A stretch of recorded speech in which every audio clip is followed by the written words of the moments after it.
gambling. Yeah, that could be. You just happen to, that's a tavern. And this tavern is, I will mention, and I started the broadcast, by the way, figured what the heck. So we're starting, hello everybody, and we're starting just a one-shot on the old UAG group with a bunch of good players here, and they're just assembling at the Inn of the Welcome Wench, which is on the outskirts of the seaside area of Lumina. And we were just talking about why everybody's here and whatnot, but we could actually just quickly go down the line. If we start with Jonas, just introduce yourself briefly. And yeah. Hi, everybody. I'm Alex Blanco. I will be playing a brand new character. His name is Jonas Khan. He is a high elf mystic. It's a brand new class. Well, it's not brand new, but it's a new class for me. It's Unearthed Arcana. So, Darren, work with me. This is my first time doing it. No, it's not. You're good to go. All right. And he's a hermit. He's kind of got a shady past. He's quite calm and kind of emotionless, but he's just a kind person. Yeah, and he's got some magics that he wants to learn. Good. That sounds good. So these guys are pretty low level here. So Salia, go ahead. Hello, everybody. My name is Sandra. I'm going to be playing Salia. Salia is a monk, a level 3 monk of the Drunken Master Monastery. She's a human, one of the many humans in this group. And she has, she has tan skin. She's pretty tall, basically. Oh, well, average for a human, like 5'7".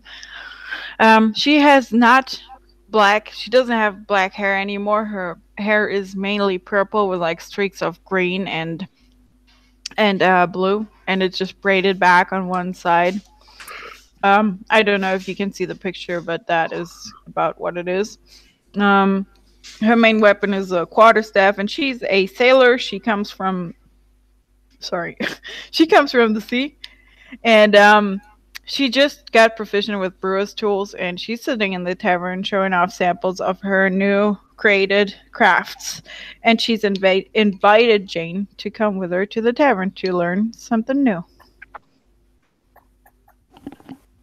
And so then we can go right to Jane. Hi, I am Joe Floyd. I am playing Jane Filianor, the ever-optimistic bard paladin, friend of Salia, and adventurer in training. She had a family of humble bakers who, seeing her interest in learning the travelers' stories as people would pass by the bakery, went to, when she became old enough, join a college so that she could learn the stories and be a part of the adventure. So now she joined the UAG as a bard paladin. Nice. And Sly is going through every magical effect. Yes. Sly, how are you doing? Who are you taking? I'm Christopher. I'm gonna play Slydor. Is a sailor who got struck by lightning and learned to harness the power of the sea and the storm and the lightning. And he's a sorcerer. And yeah, he's out to get drunk and have some fun. Interesting.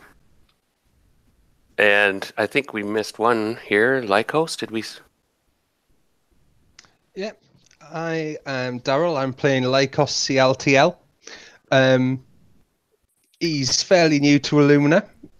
He is a warlock of the Celestial Pact. He has met Myra before, but none of the others, I think, at this stage. And as Myra will be able to attest, he's a bit of an odd duck. He thinks he's the son of a god. Oh, but Myra's not here. But yeah. But Myra's not here. My apologies. It's because I've got Myra's young. Sorry. No, but so yes, in that case, none of the people that are here will know him yet. But yeah, he's been raised all his life as part of this pact of the Celestial, and he regularly talks to his dad that nobody else can see, who happens to be the Celestial in question. So he believes he's the son of a god. Interesting. Nice.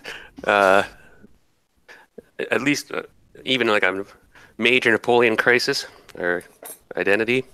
Hey, interesting. Okay, so here we go.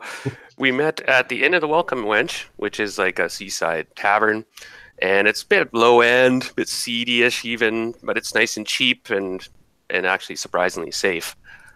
I'll turn down the sound effects a little bit. You guys have been chatting, you just met, and maybe having a couple drinks, even though it's a bit early. It's about mid-afternoon, and you're really quite bored. There's nothing much going on in the city. Recent events have been pretty dramatic, but things have settled down somewhat. Chatting away, and who would be fighting that way? I'm gonna get Salia, Jonas, and Sly, just to give me perception rolls as you guys are sitting here chatting and eating lunch. Okay. How to do that? But ooh, not 20. Ooh, yeah. That starts great. Yeah, I think she's got a +5, so 17. So Sly, you're surprisingly lucid for the time of day. got 24. Oh wow! So all of you, anyone who got over 20 actually. So that was Sly and Jonas. Rolled a 19, man. Yeah, I got a 5. Woo! Now Yeah, Sly, man. in particular, Sly, like I said, you're quite lucid. You haven't, you got up late and stuff, and you noticed over here, this guy at the table over here. He just seems like a regular patron. You might have seen him here before. Actually, he might have been a regular. He's getting up from the table, and he just gets up, and he's probably walking to go outside or to the latrine or something, and his pants fall down. And you happen to see it, and he's really shocked, and you were really looking, and his belt came undone, and his pants fall down, and he looks embarrassed, and a bunch of people point and laugh, and get some giggles, and he's like kind of annoyed and laugh, and then he kind of shrugs and shuffles along. Well, Celia's gonna. I am imagining that she would see that, not that the belt unbuckled, but that the pants fell down. Yeah, everyone turned. Yeah, she's gonna like shout at him, like, "Nice pants, dude," and laugh at him. Yeah, he's getting cat calls and stuff. People are jeering and laughing. It seems clever. Is anybody having a few drinks? It's about 2 PM. Yeah, of course. Yeah. Yeah. Okay. Yeah. I mean, that's what. Yeah. So you guys are into the ale and such and whatnot. Okay. And you're chatting. You introduced each other, and you're. Hey, what are you guys up to today? And not too much. And Sly, you're about to take a drink. And Salia, I love your new hair. Oh, thank you. Nice That was. ponytail. Well, you were there. That was because of Jubei, There's no one doing that, and I really like it too. Thank you. Did you try my new beer? I call it the slow buzz beer. It gives you a really slow buzz, but it's super good. Here, have a sample. Jane will try it. How's it taste? So Jane, you wear that beer all over your face. Like you literally, the beer flies into your face like the cup, and the rest of you, it just looks like he splashes himself in the face with the beer. I'm sorry. That was I didn't do that. Did I? You don't think Jane so? looks at you with like these like wide like, how could you do that, eyes? That was not me. That wasn't me. Like, I gave you the cup and it just kept flying into your face. Could I make a perception check to see what the hell that was? But do you like it, more importantly? She's going to look at it from like off of her face. Does it taste good? It actually tastes like German Weizen beer, if you ever had that. This tastes horrible. No. It actually does not. It's really good. But sure. Let's Now, go was with that Alex who said you made a perception check? Yeah, just to see what the hell Hey, happened throw there. it out there. I'm going to keep the time flow going. So everybody kind of had to laugh because it looked like he just went oops and he had like a muscle spasm and dumped the beer on his own face. She. Jane is a she. Oh, right. Yeah. So Jonas did you make perception? Not yet. Go ahead. That you did. It's not great. 11. Okay, and everyone just has a chuckle and you guys continue your dialogue and it's just Out of curiosity, I do have a wand of magic detection. Could I slyly use that and look around using detect magic? that's Jane. Mm-hmm. Yeah.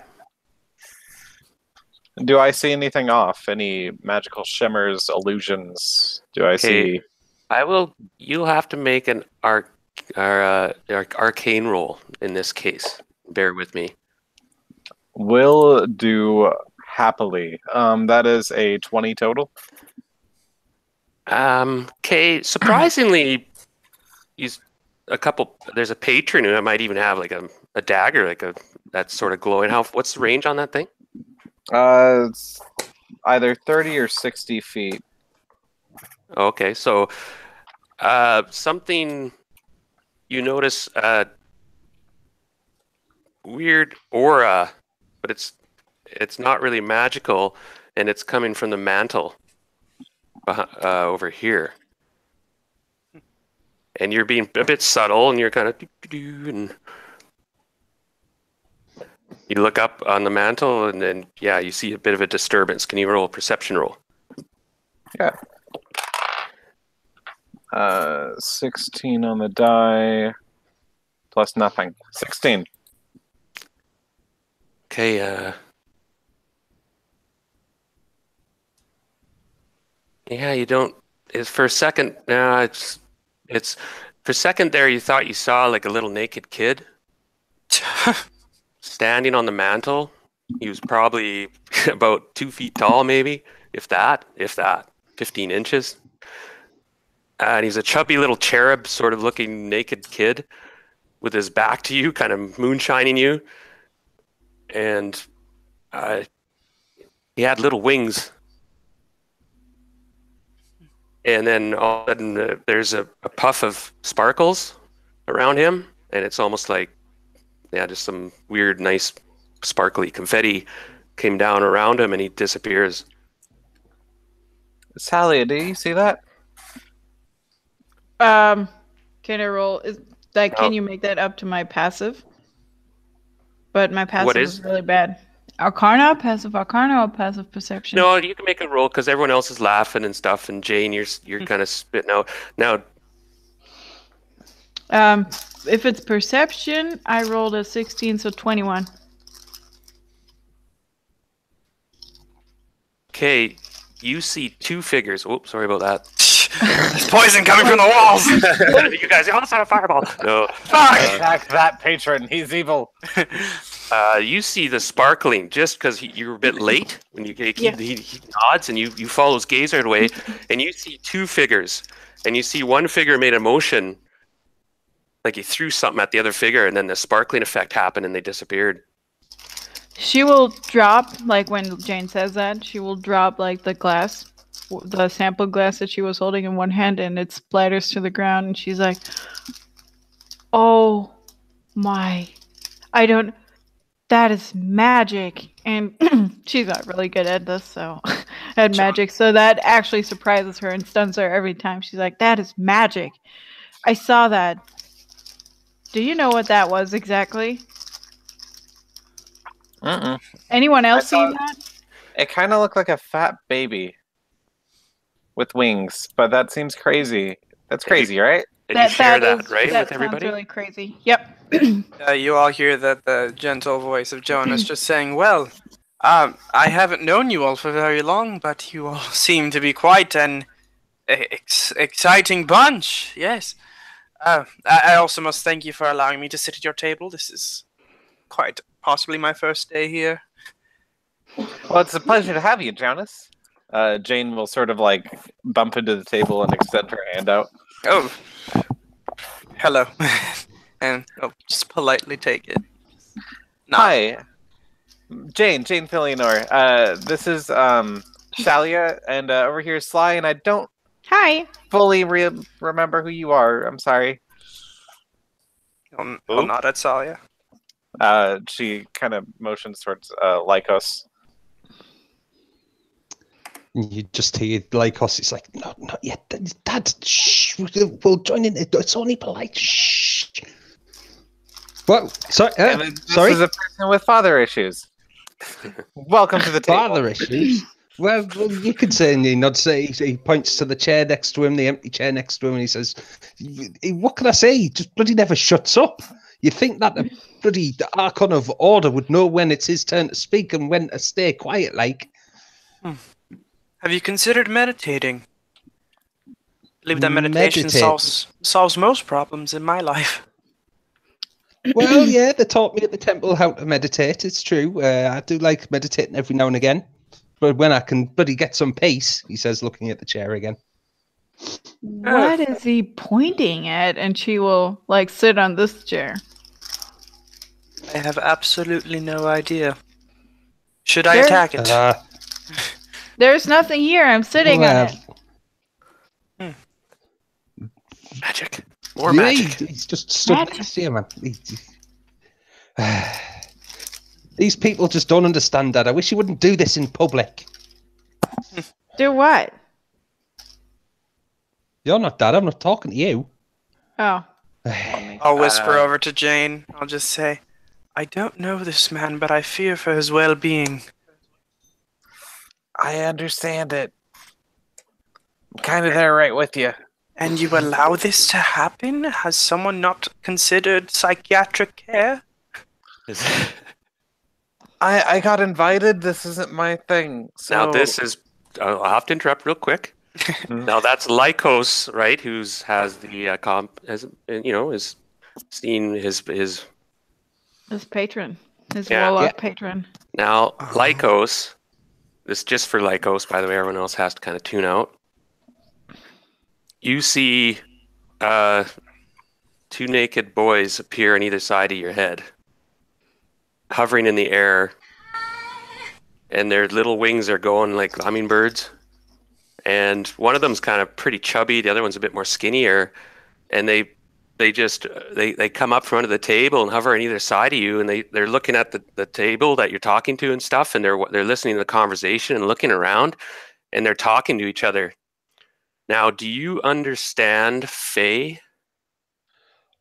by chance? Unfortunately, no. That's one of the languages I don't know. Okay, you hear this high piping sound like Smurfs or like chipmunks in a language that is weird, singing sing-song, kind of lilting, and they seem to be arguing, and they don't realize you notice them because you're looking at the empty chair, and then all of a sudden this naked kid comes up in front of you. And he's arguing around your head, and one's pointing, and he's pointing at you, and then the other one's pointing at the other characters. Well, I'll be like, I'll zone out of the conversation again. I'll be watching this go on. How long are they arguing for? Are they arguing for like a minute or more? Now, express yourself. What do you do? Like, because it happens. You're a bit shocked, like you, and the other party members you sense aren't seeing them. Yep. I mean, if it's been going on for a minute or more at this stage, and I've been listening in, I'll actually be trying to join in the conversation, even though I don't know how to speak it. But because of my actor's feet, I'll be emulating their voices. Okay, make a persuasion roll. There's no acting, right? No, it's a performance advantage. Yeah, performance, please. Checks. Yeah, that's what I was thinking. I'm like, wait, it's not persuasion. No, but that is. And we'll get back to the rest of the party. You guys you're helping her clean up. Jane's still got ale all over her and the table, and you guys are cleaning up and kind of muttering, like, "Yeah, go ahead," while I So that is 14 with advantage. Oh, I see. So there.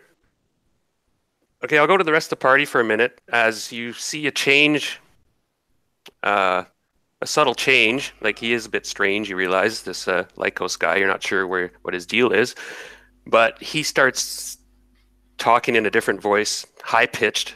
Like he's trying to talk to birds or chipmunks or something. And he's looking one way, and then he's looking over his shoulder in some sort of personal conversation. Oh my god, this is the one causing the magic effect here. What's causing magic effects? Like, don't you see him like talking this weird language and speaking and all this stuff happening? Like she's referring to the glass and whatever to the pants. And he's like talking to an imaginary figure, and now he speaks like this weird language. So Do you think Lycos is doing it? Do you see anyone else behaving that weirdly? Can I do an Arcana to see if he's like muttering incantations? Okay. Oh, sorry. Go ahead, Alex. Yeah, I was just wondering if I understood the language because I'm pretty in tune with the Fae and stuff. Yeah. Does anybody? Well, the thing is, you don't hear the True. actual. I mean, if he was imitating it, then I'm like, maybe. But I know Celestial and Sylvan. That's why. Well, I know both of them as well. No, it's weird. You just see him going, and you're doing a really good job actually mimicking it.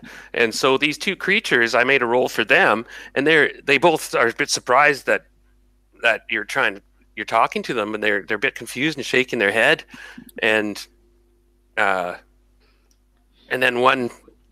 one speaks in. It says, "You help," and everybody hears that out of nowhere at the table. And you is hear that out of nowhere? This high pitched piping voice go, "You help." Is that this dude he's talking to? Oh my god! It was that in common, was it? Is that in a language we now understand? Yes. Yeah. And everybody heard that. Yeah. Help with what? Oh. By the way, I'll just introduce you to my friends, and then I will point to the invisible things, and I will introduce everybody around the table. Is that where your dad is now? You're confusing me. Is this his father? No, that's over there. That'll point behind me. Oh. I don't know your names, by the way. What are you called? And I'll ask that of the two floating naked children. Pico and Nico. Pico and Nico. Those are interesting names. Kind of eyeing suspiciously, Jane will cast Fairy Fire. On what? It's a 20-foot cube, so... I think you need to see You'll light up the whole area like a disco ball. Yep. It'll... Okay, so... So this entire area... Okay. Anyone else going to act? I'll take that as like a round now if everybody wants to do something. I'm gonna drink more ale. Do you tell anybody you're doing this or anything? No, or she just like subtly, right? Yeah, subtly casts Fairy Fire. I mean, like Fairy Fire is not subtle, but she like the incantation she does. She kind of like, does it quietly, and that'll kick in pretty quick, right? Mm-hmm. Instantaneous. Okay, so you want to do it right? When do you want to do it? Like right now. Like done. Boom. Okay, Cast so Fairy Fire. everybody, it's like somebody threw a pack of firecrackers on the table, and out of nowhere, there's like huge lights and explosions, and everything lights up beautifully in this neon glow, essencing glow, and we all have to make dex saves. Yeah, you're all covered. You're all glowing. You're all like in this kind of rave party. No, we don't know that. We have to make dex saves. Otherwise, that won't affect us. Well, you won't glow. It'll still be like it's around. still in the area, though. Yeah, you won't glow. You're right. Yeah. The 20s. I rolled a natural 20 too. Yeah, but I rolled 2. Yeah, that is ridiculous. I failed. Now, so I glow. These things are going to make a roll now, okay? All right. I got Actually, it's the first one. They're oh, okay, hold on. So everybody sees this now. Lycos isn't nuts. He's actually he's legit. You see two forms. You're not sure what they are, but you see like somebody's poured sort of a glowing neon liquid over some statues. So you can see the silhouettes if you follow. Mhm. And they're these small little things, and they right away. One of them right away flashes his hands, and they both dart under the table or are gone. Um, Well, Jane looks under that's the what they're going table. to try to. Daryl, what is your patron on another plane, or is he just like plainly invisible, or in your mind or something? We Like, don't know. well, if it might be affected by the fairy fire, you should roll for that. Or if not, then don't. I'm just saying that is a I rolled possibility. twice, by the way. I did. To be fair, I hadn't think thought of a Another 10. celestial being powerful enough for a warlock pact probably wouldn't care that much about fairy fire. Yeah. Unless it wanted to. Wanted Yes. to show off or something. It But anyway, also- so everybody, how do you react? You weren't ready for it, and I fall off my chair. I'm not even like worried. I'm just like, what is this light? What are these creatures? I'm so concerned. Jane will sort of like back up on her chair and kind of look under the table for a minute and be like, "Sorry, I wanted to make sure I was talking to something." Okay, there's these two naked kids hugging each other. Tiny little things. They're both, a foot and a half tall. They're both underneath the table, hugging each other, looking around, but terrified, and they're Jane's shaking like, off. They're shaking Jane off. extends her hand and says, "If you would rather, I can end the effect. If you don't want to be seen." The fat guy's crying. And the skinnier one's like, no, hide. All right. I'd be like us would be under the table at this stage as well. I'd be like, oh, don't mind these. They're a bit impetuous. Dad's brought me here to try and sort things out a bit. But here, in the meantime, if the things will this will cheer you up. And he hands over what looks like a knuckle bone. He says, I found this the other day on a creature. It's a really interesting creature. It was called a knoll. Pardon me, somebody's getting a lot of mic pickup there. Okay, sorry, go carry on. Sorry, that was probably me. That was my roommates. Oh my god. Okay. Yeah. Yep, So that's roll a performance for me as you make this gesture. Now everyone else can chime in now as you see Lycos, whose stock has gone up quite a bit lately. Yeah, I like to, while diluting under the table, I'm gonna pour the ale they have into my cup because I'm dry. Make a constitution, or no, actually just make a die roll to see how much you've imbued. And I know you're probably a veteran, functional drinker, so. Yeah. Seeing how scared the little fat children are, Jane was mostly just interested if they were really there or not. She's going to end the effect and stop concentrating on the spell. You hear this, what the hell? You hear this bellowing from the bar, and you see this big fat half-orc back there, and his patrons have been jumping under tables, and some of them ran outside, and he's got this big meat cleaver out. He's like, what the fuck is going on here? You're letting off magic in my tavern. That'll cost you. And he's bellowing across the room. Sorry about that. It was an accident. Look what you cost me customers. Look at that. Next time you get this. And he waves this big rusty cleaver and goes back into the kitchen area. Jane's going to kind of hop over and going to be like, you know what? You're right. We cost you customers. So how about a round for everyone in the tavern? She's going to drop 20 gold on the table. There's a bit of a petering hurrah. There's a few people are starting. It's kind of, and there's few are laughing a bit uncomfortably and starting to realize, oh, okay, it's place isn't blowing up, and you diffuse the situation as you seen the Asian guy with the keg of beer comes out, tap it. Jane's going to turn around and be like, now how would everyone like a song? And then she's gonna hop on these people's table and start singing. Sly gonna take a parchment out of his what call it pocket and give it to you, and that is what is that? Let me see.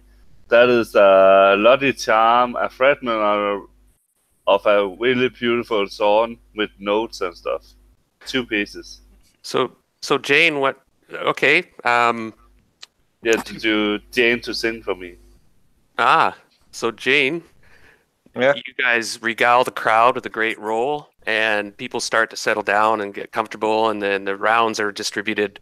But meanwhile, as you're doing that, takes a few minutes. Yeah, I'm gonna crouch under the table and just sit cross-legged and try and find the kids again, the little naked boys. So now, while this is happening, okay, so you're gonna go under the table, Salia. So I fell off the chair when the Right. fairy fire went up, like backwards. And I'm gonna get up actually when the fairy fire is already dismissed again, because that was only like probably like fucking 10 seconds or something. And she's gonna get up and she's gonna rub her eyes, saying like, "What the shit was that?" And everything is going like crazy. She gets up and like looks around and tries to figure out what's going on, and that's basically all she's doing. Yeah, caught off guard, right? Well, she doesn't know magic. Like, she's a monk. Like, she literally does not know magic. So this is all so Gotcha. crazy. You did notice that Lycos slips under the table, and Jonas does on the other side. And you did see these 2 figures. I know you probably might not have even seen them when you flipped them over backward, right? No, I was looking at the ceiling. Gotcha. So you're aware that something's going on under the table, and you see Jane jumps up on a table over there and yells out, "Round for everybody!" and "Raw!" and the place settles back down to normal. And I'm wondering, what the hell did I put in this beer? Yeah. And we'll leave that. So back to Lycos. What was your performance? Was it 20, you said? Natch? Oh, no. Lycos. I'm going to get you when you offered that. What did you offer, Pico Nico, again? It was, a knuckle bone I'd found on a knoll. A knuckle bone. Is that what you said? Yep. Okay, gotcha. Yep, that's what I said. 16 was the performance roll, because it was just a normal roll. It would, well, I don't know. Would it have had advantage? Yeah, at the moment you do. They seem to think you're special. But something scared them. They're really scared like that. But they're 16 was the higher one anyway. Yeah. So you see the skinny one perks up right away when you see, ooh, ooh, ooh. And he goes, you help. Now, you're getting the impression that they don't speak common. And then he says, you help Daphne. Daphne? And he snatches the knuckle bone and kind of looking at it. And is it just a knuckle bone? Yeah, it's just a knuckle bone. He seems intrigued, though. Right. He holds on to it, puts it in his hand, and he holds out his hand to you, and he's holding it upright. And he's like, he's gesturing with his hand, and he wants you to take it, whatever's in his hand. Right. I'll take if there's something in his hand, I'll take it, and I'll have a quick look. He lifts up he opens his fist slowly, and there's some fine sand falls into the palm of your hand, and it sparkles. It looks like really sparkles. It looks like diamond dust, like just. Well, that looks nice. Thank you very much. He grins ear to ear and nods at you and grins ear to ear, and then he takes his other hand, he throws it at the fat guy, and he disappears.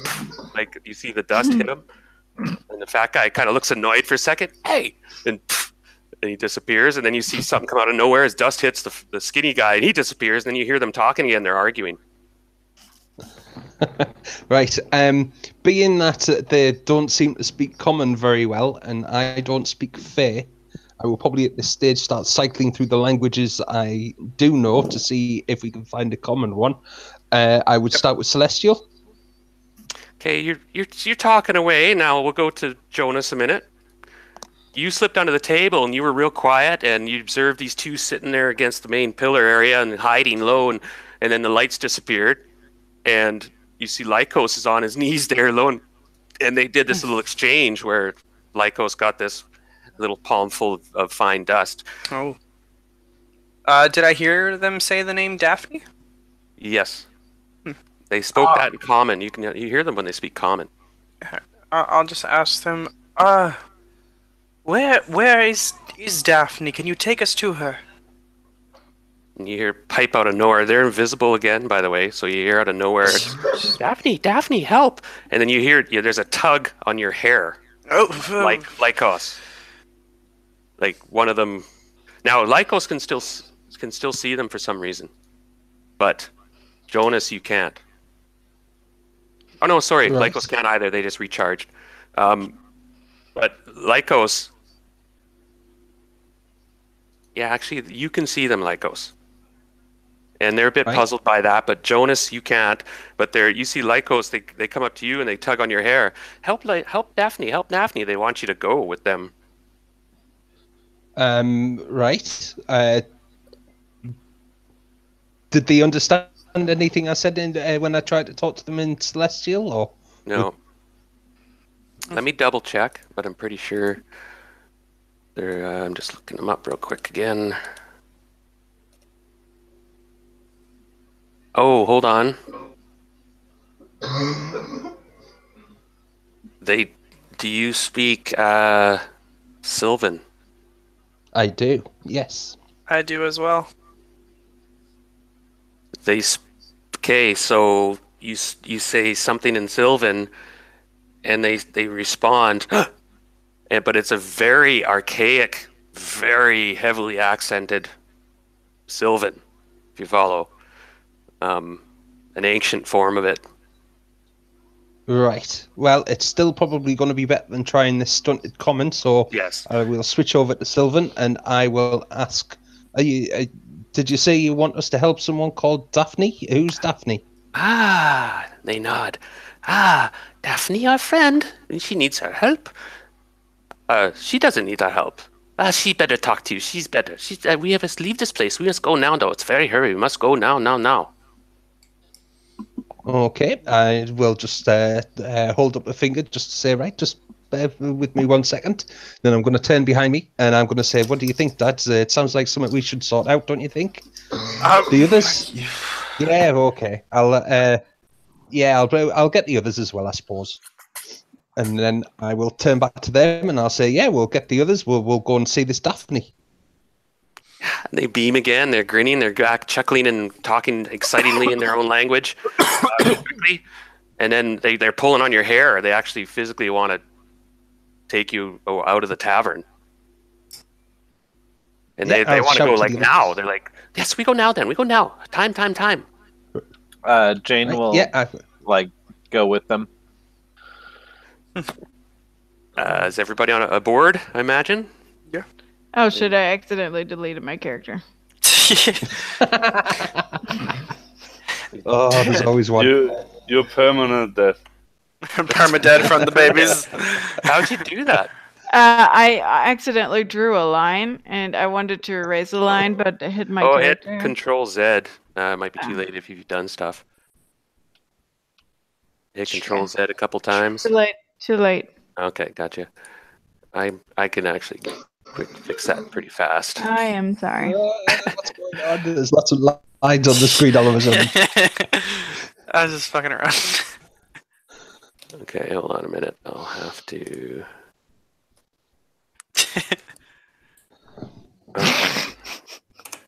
I'm sorry. Always one. Always one. Okay, so I hope everyone's having fun here a minute. We'll just take a short pause. I'll. Sorry. That's okay. Let's see. It's something you do once. It's like, oh, okay. What'd you learn? What did you do? Who's drawing shit there? Who is that? Not me. That was Jonas. No, it's not. It's not me. No, I barely know roll 20. Okay, just let me. Oh, there you are. Okay. You can tell who's doing it by the color. Chris, Oh, Chris. care God to damn. explain yourself? Oh, the circles are misunderstood hero. Okay. Yes. let me That move is not me. That is not me, the green thing. No, actually, that is not me. He changed the color just to make it look like it's me. Chris, you are a dick. I know. He's having some fun. Yeah. Well, we are in downtime a minute, so. Okay, so I'm gonna say I thank you. For cast viewing my character. Windstars here. Let's see. You guys are gonna get butchered by this big half-orc tavern keeper. Okay, hold on. They are. I'm not that tiny. You can change your shape, can't you? No, I am a How's it- human. How to delete this? No, I meant you can stretch out your token, I think. Oh, can I? No. No? Okay. No. Is that the right size boat? Yep. All right, so we're gonna get back on track. Yeah, I'm gonna say, okay, sure, let's follow the guy who speaks with invisible creatures. That makes a lot of sense and is not suspicious at all. Actually, like a plan. Sully, actually, his illusions have some merit. There were actually small little naked boys that could speak Sylvan looking for a woman named Daphne. That is crazy talk. And you look and you can't see them now. Well, they're here somewhere. Well, One I was don't pulling see at him. someone's hair.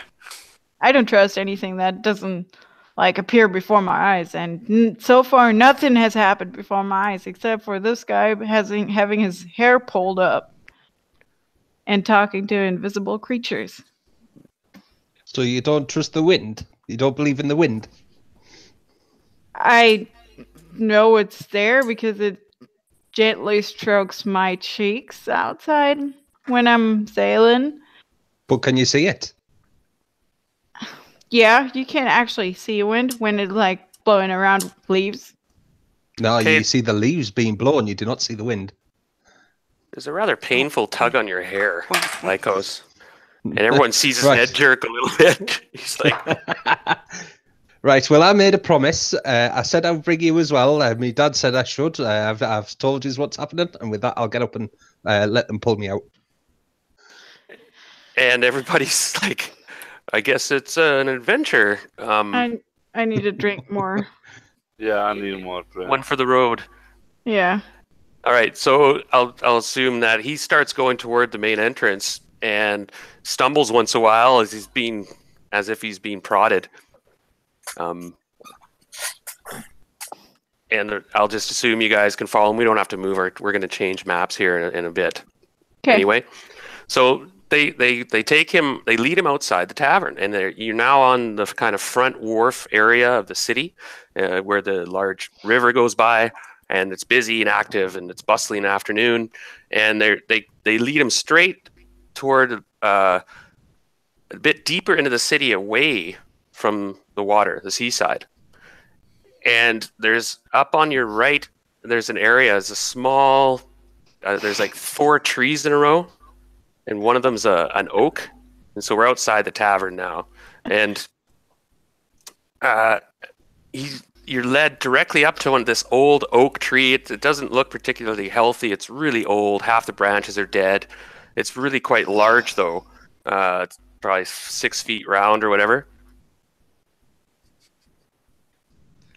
And Okay. they go up to the tree and around to the back side of it, and they tug you around, and you're about 3 feet from the tree, looking at it, kind of, and the rest of the party kind of assembles up around you guys, and they're pushing on your back. You feel these tiny little hands pushing between your shoulder blades. It seems they want to push you into the tree. Right. I'll ask at this stage, what's going on? We can't go in a tree. You see Jonas Daphne. will walk in. Yeah, So- Jonas will walk in, yeah. Well, you don't know what's going on. I'll still walk in the tree because I'm assuming I know what to do. If I plant face first into a tree, then so be it. So be it. Jonas walks right into the bark. Bark splits around him. Oh. And it's quick. You feel this strange sensation, Jonas. Tingling goes across your body. It seems like you walk through a barrier. And for now, I'll just leave you. But for all intents and purposes, this tree kind of just enveloped him. And all trace of him is gone. Absolutely gone. Right. Well, I guess after having seen that and knowing that my two new friends want me to go into the tree, it's no longer such a strange suggestion, so I'll follow him in. Oh no, it's still strange. Well, and you got your dad's watching out for you too, right? Oh, of course. Dad's following. He probably already went in. In fact, I've probably just missed that. So you step through, and the rest of the party will go back to them. The tree envelops Lycos, and now he's gone.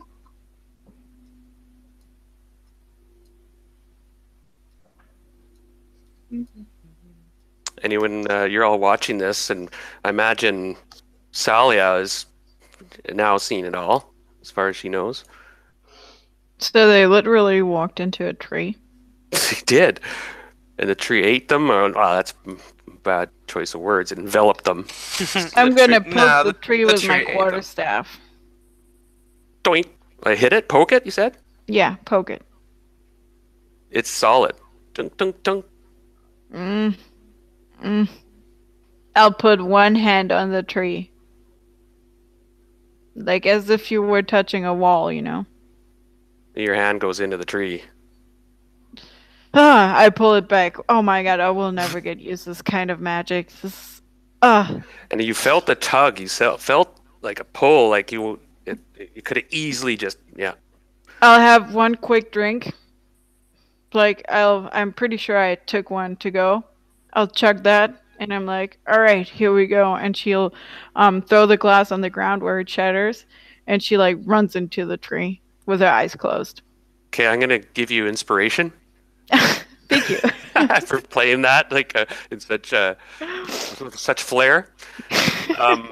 And you're like, yeah, bang, and you get this tingling. It's like, oh, it's like, yeah, this is not so bad. And again, you're gone. All right. And Sly and Jane. Jane is AFK right now. She's listening, but Yeah. Yeah. Sly didn't see the people walking in there because he's drinking and looked at Jane's butt. So he's trying to fuse. But he's not to fuse, but he's to fuse where the other There's people this are. strong push on your back, and you fall against the tree. No! Now you can resist it. Like really, if like you could try at disadvantage, you can make an athletics check. I'm sure I drink my beer first and Yeah, just you're take a mental picture of the view I just have and go into the tree. You feel this tiny little, like someone put a 50-pound chihuahua on your foot, and then another 50-pound chihuahua pushed you really hard from the back, and you go flying into the tree, kind of head first, and it just this tingling sensation envelops you. And is there anybody left standing there? Only Jane, but she can't. So we'll just assume she goes in, right?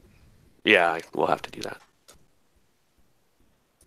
All right, so now you guys all have the same sensation of your body being stretched, elongated, and pulled apart from all sides, and then brought back together.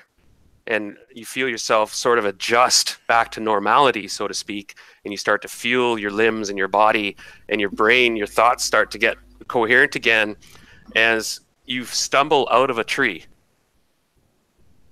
And you're all stumbled into each other, and you pile on each other. And last but not least, you see Sly come cartwheeling out, and he pinballs into all you guys, and you're all a big pile of limbs askew. And you can tell you're not where you were. You are in a very pristine forest. of sort of familiar trees. There's oaks and firs and pines. It's quite dense. There, right away, you can see game trails. It seems quite quaint, quite nice. And I'll move our map.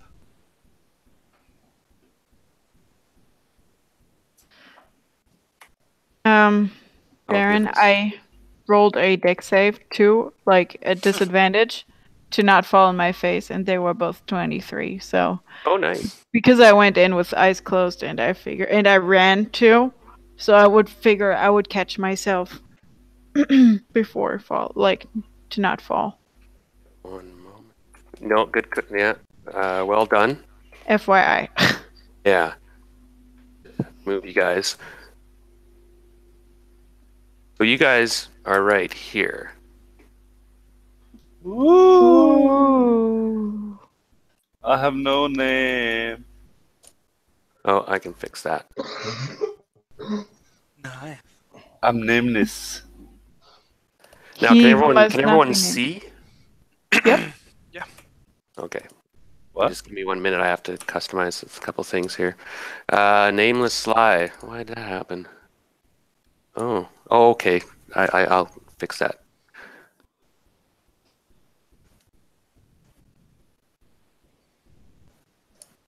Come for fighting. Ah.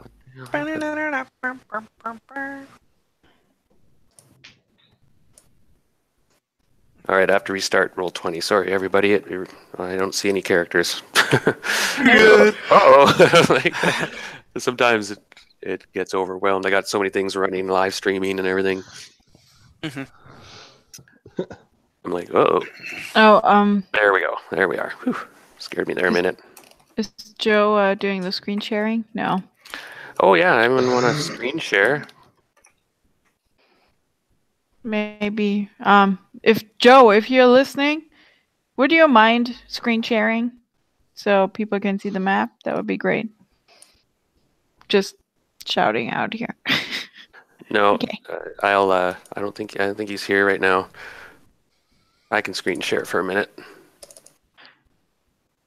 I think. Everyone look for the monsters.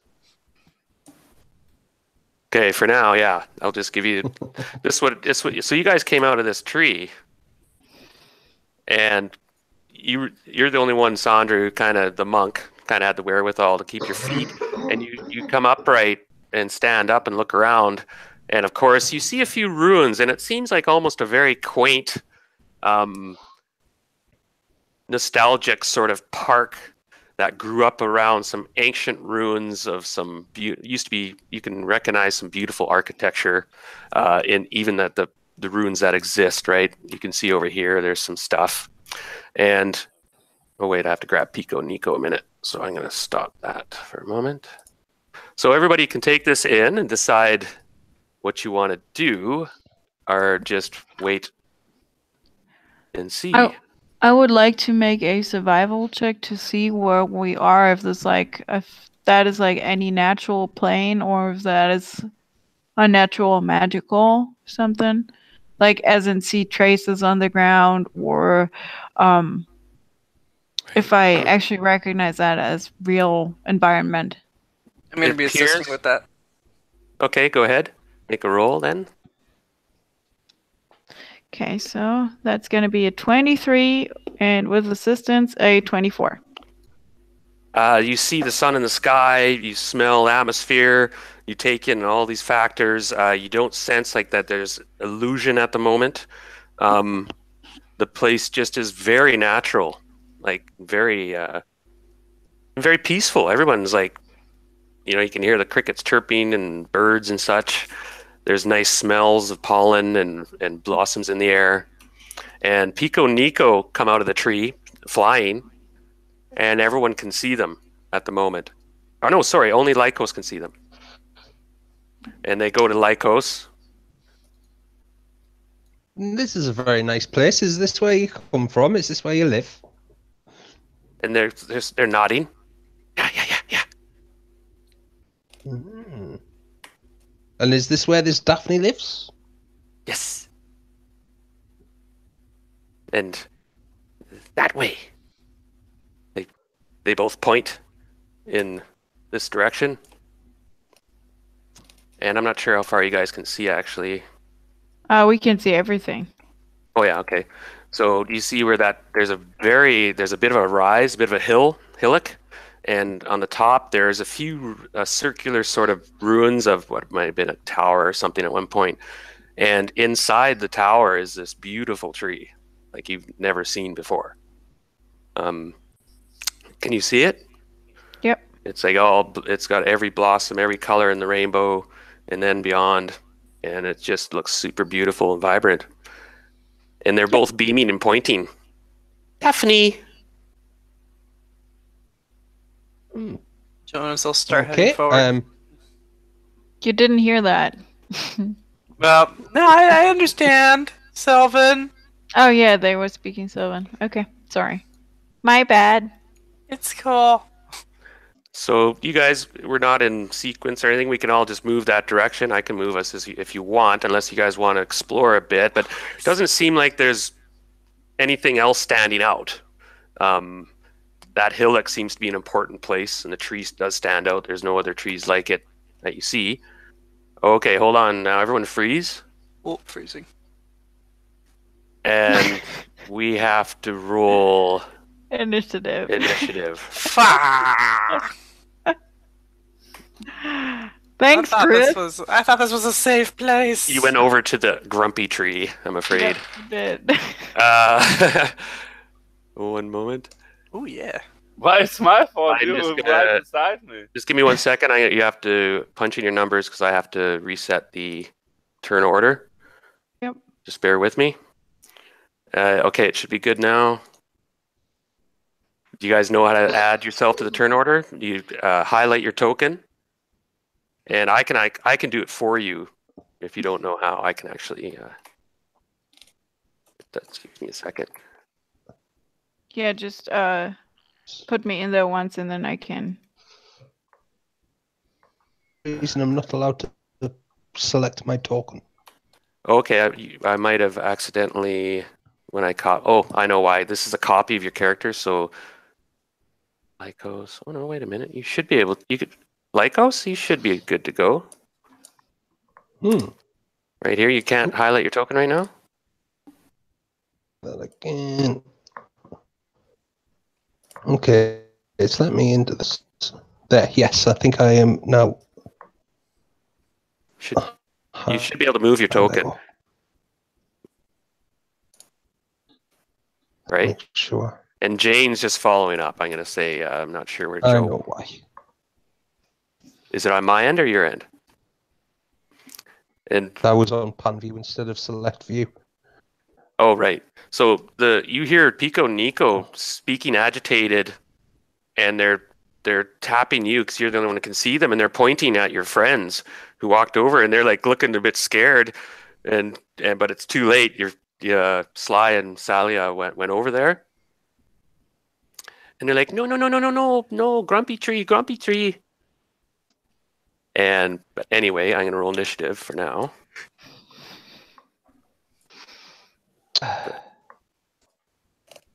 Okay, I got a 5.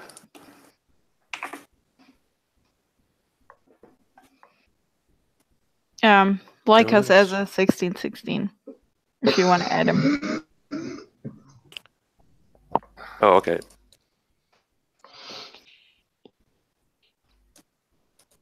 Or can you edit it now, Daryl?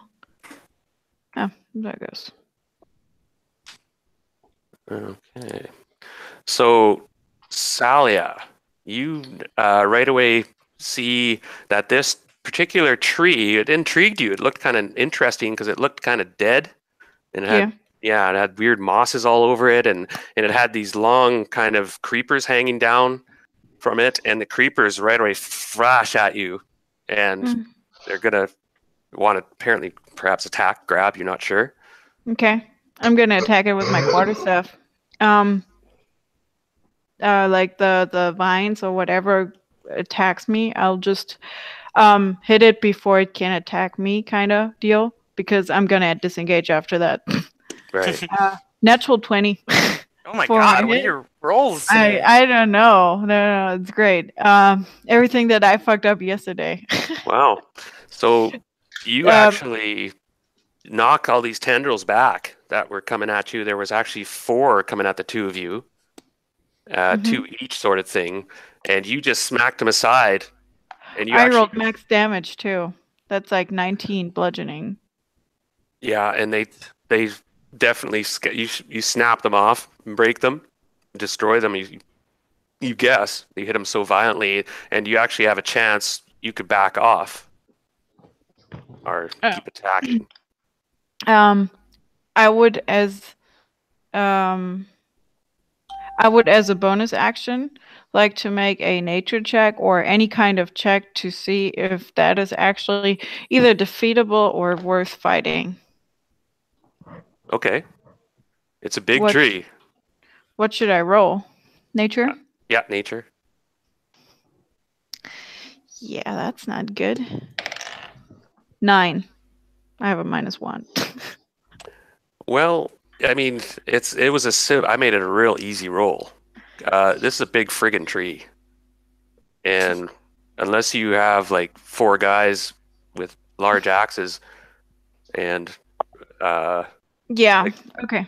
I don't. yeah. I would not see. I was just interested in actually looking at it because it looks so weirdly. I was just being curious. Really, is what drove me to get here. I deflected their attacks with my kind of counterattack, if you want to look at that. And as my since I already attacked it, I can move away from it without causing a attack of opportunity. Yeah, that would be the hitch. But no, Yep. you clear back monk style. Yep. And this tree weighs menacingly. So Sly, you were with Salia going up to this tree, and well, who's next actually in the order here? Jonas is next, technically. Go ahead, Jonas. All right, cool. So I'm just silently just strolling just over to the center, and I'm just like, oh, this reminds me of my trial in my travels in the Mist Kingdom. And then I hear all the commotion going on, and just immediately I just go into like a battle trance. It's just like emotionless, just like, all right, let's go. And so I'm going to run up right here to this edge, right here. Yep, Just like with incredible swiftness, just like boom, just like into it. And I'm going to use my bonus action to focus on my discipline, my nomadic arrow. So you see for a second he closes his eyes, and you see the carvings on his bow just slightly glow a bright white. And I'm gonna shoot it. Okay, just as you're doing that, the arrow is plucked from your bow. What is happening? What are these magics? What? What is happening? And there's this incredibly one of the most beautiful women you've ever seen in your life, period. And she's dressed in nothing but flowers and intricate little woven vines with tiny little flowers that have pattern. So in essence, she's sort of wearing a dress that flows into her hair, and it looks like it's live flowers and vines. And it discreetly covers up her, more or less. And she's holding the arrow in her hand, and she breaks it in her 2 fists and looking at you. No, you leave him alone. He does not know better. Please. Daphne? Is that you? She nods. It is. Please, do not harm him. And she backpedals toward the tree, and you smelly human, you. She's gesturing at Sly. That's Sly. Leave him be, and she runs right up to the tree. Oh, pardon me. Moves the tree. And she runs up to the tree and embraces it. Oh, god damn it. Embrace the tree. Tree hugger. And Sly, are you there? Yeah. By the way, does what is everybody's charisma? Oh. 20. Oh, low. Your charisma's 20? 18. 17. 10. 11. Okay, so now we're still in a round technically. So she just did this really fast, and she moves very fast. You didn't see her at all when she plucked that arrow out. She was invisible. And Sly, it is your turn next. And you were just now. You notice the tendrils are not attacking you though. Are we gonna kill the Daphne thing, or? No, No, we're here this to help is it. the one that we're supposed to help, apparently. Oh shit. This is gate 30 feet. That must be here. You see Daphne. Somebody's mic's picking up a lot of stuff. This gate 30 feet. Okay, and Daphne turns around and she's chiding the tree. She's pointing her finger at it and talking in this strange tongue, this lilting strange tongue. And the tree sort of gets dormant, and she kind of strokes the trunk a bit and soothingly talks to it and sings to it. And the tree seems to go dormant, and everything goes calm, and the tendrils slow down. And then she walks toward you guys, and we're kind of out, unless you want to attack her, or anything, while she's doing this, or do anything, but you're kind of taking in a bit. You guys have seen a lot today. It turned out to be a pretty slow day at the office, but things have changed. No, I'm definitely not attacking her. I'll say in Sylvan, well, I'm sorry about my friends. They're a bit of an odd lot, but they're all right. Now, you're like 60, 70 feet away, Lycos. I'll shout it. It's alright, they're a bit of an odd lot! So you move forward. I'll say you join the kind of crew close to the tree. Now, when she sees you, you said you had 20 charisma? Oh, aye. Now, that's the highest charisma in the party, right? Anyone beat 20? Yeah. Would have I thought so. don't think so. Anyone beat. Okay, everybody give me one moment. Because you see, when she sees you, Lycos, her eyes kind of go wide, and her body language changes in her eyes, and she kind of starts playing with her hair. Oh shit. And she looks the most beautiful of any of you have ever seen, as far as I know. Maybe you've experienced something beyond this being, but she's perfect. Well, you saw the picture on the event page too. That's kind of sort of imagery evoked. So give me 2 minutes while you guys think. I have to look up this bean quickly. I lost the page. There she is. Oh, is that the tree in the background that just attacked us in the picture? Supposed to be. Right. They're Yes. like old. Well, I had to check it out. I was curious. Yeah.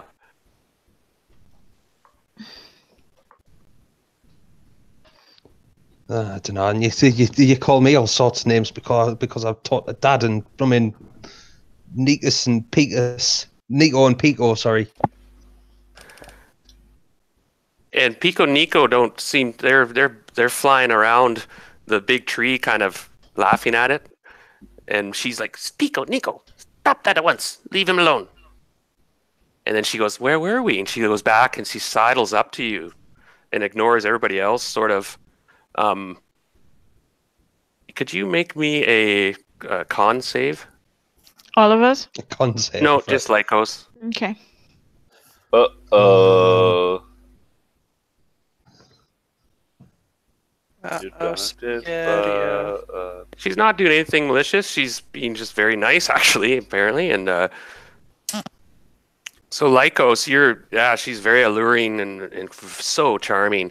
At the moment, you trust her and everything, and you can tell, but there's a bit of a disappointed look comes in her face, and she goes, "Wouldn't you like to stay here with me?" She looks deep into your eyes with these gorgeous green eyes. Sly Dog, if you can, gonna push him closer to her.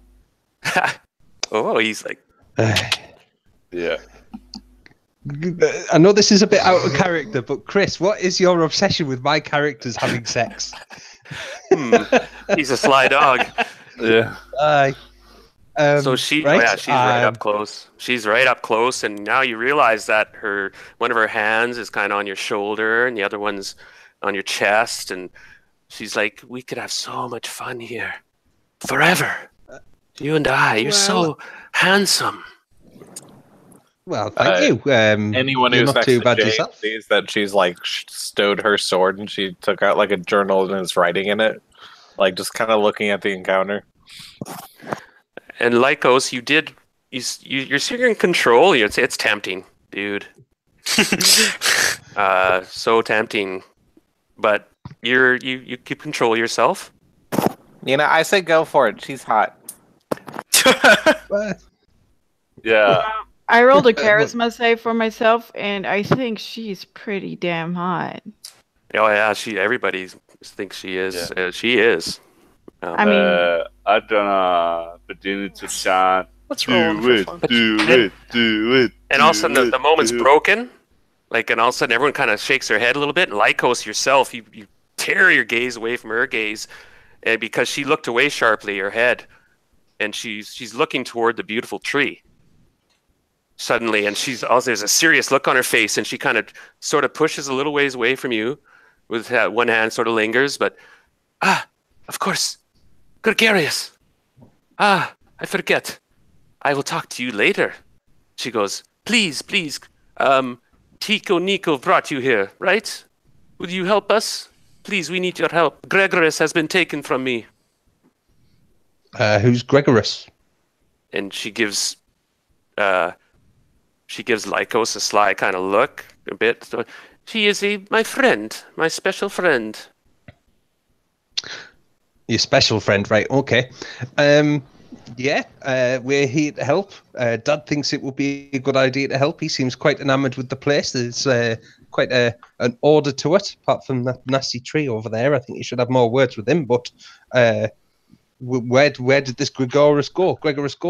Goes, please join me on my tree. We go sit under my tree, and we will have a feast. And she starts whispering and singing in this song, and you see that there had been animals around the edges of the glade and stuff hiding, like some deer and wild boars and snakes and all sorts of critters that all of a sudden move around and start. Some of them are coming up toward the top of the knoll, and they're bringing stuff with them. So she takes you by the hand, Lycos, unless you resist her or whatever. No. But it doesn't seem right. She seems just too perfect not to. So you're like, okay. And she takes you up to this clearing, and the rest of you guys, I'm going to assume, kind of follow her up, or I'm just going to follow it up. And she sits you down. Sit, please. And there's this beautiful little quaint spot in the roots where the animals bring in fruits and berries, and there's like gourds, natural gourds that were made from hollowed out whatever, and with sort of this ambrosia potion. She gives everybody each a healing potion. Oh, your blessing on this earth. She goes, I must apologize for sending Pico Nico, but I cannot leave this place. I must stay here forever. So I sent them to the city, to the place of humans in desperation, for my friend has been taken from me 2 days ago. Gremeg. And she spits the name. Gremeg. He lives at the other end of this island. He is my brother.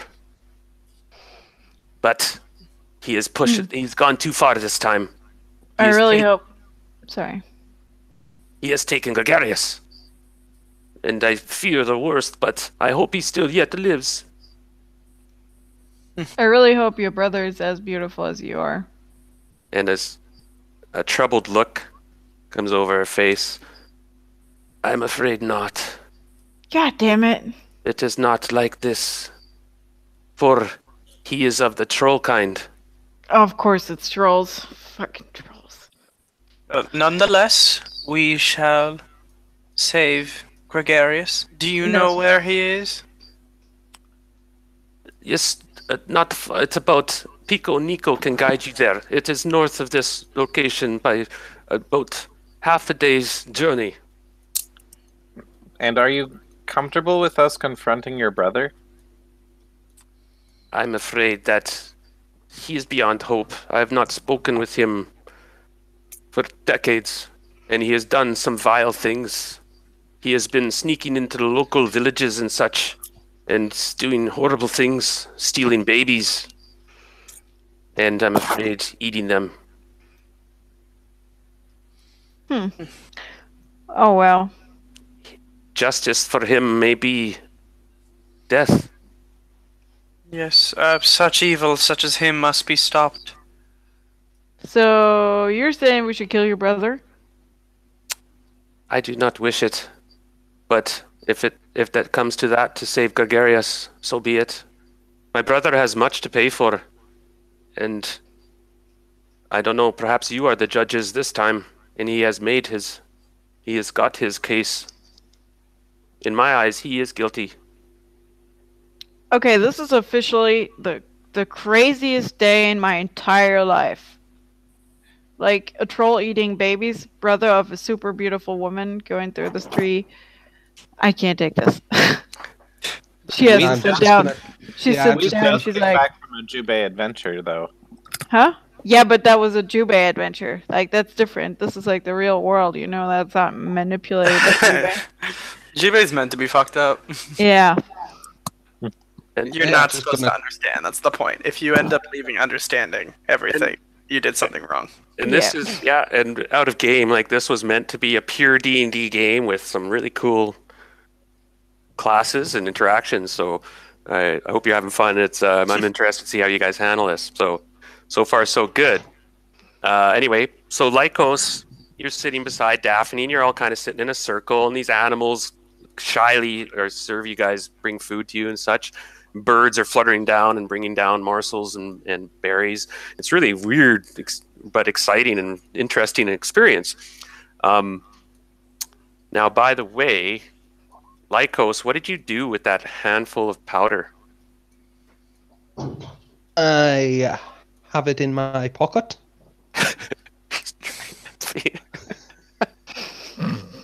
Fuck.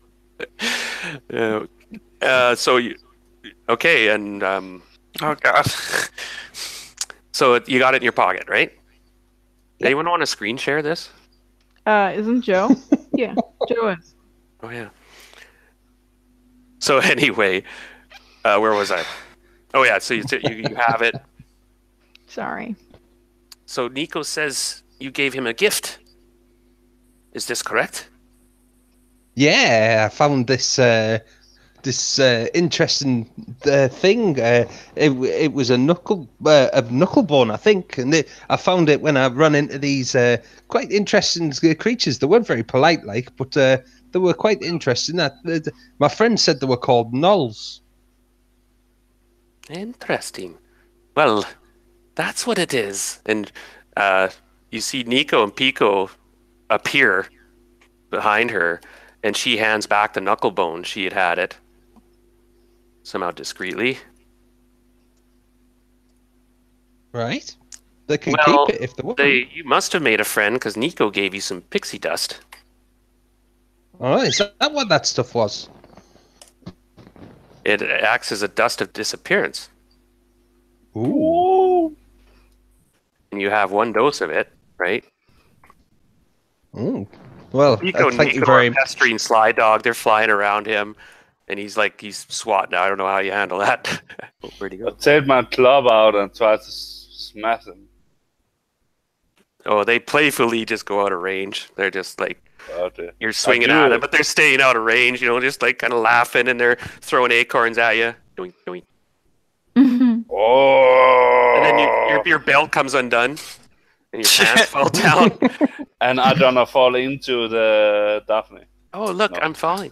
And she's like, Pico, Nico, stop it. Leave him be. He's drunk. He doesn't know. And she slyly Sly Dog, she turns to you, and her hand goes around on your chin and sort of strokes it. She looks in your eyes. What was your charisma, by the way? 17. She goes, you're pretty too, but your breath. We could probably fix that, no? And Yeah, you find probably. yourself looking into those green eyes. Could you make a con save? A 10? You're completely pacified. And you're totally lost in her eyes, and you immediately, your shoulders go down, relaxed, and she goes, isn't that better? You'll come back and see me, won't you? Yeah, of course. There. You didn't even have to make a save for that. Yeah, true, right? That's yeah. So for now, she kind of just she pats the ground beside her, and you sit down. You can't say no to her. You just kind of dreamy look in her face at the moment. And Pico Nico leave you alone, though. She shoos them off, and you guys finish your meal. And she goes, but she seems in a bit of a hurry. But she goes, please, now, you must realize, though, I wish to know whether or not Elet is with us. Pico Nico can take you close to his cave. And Right.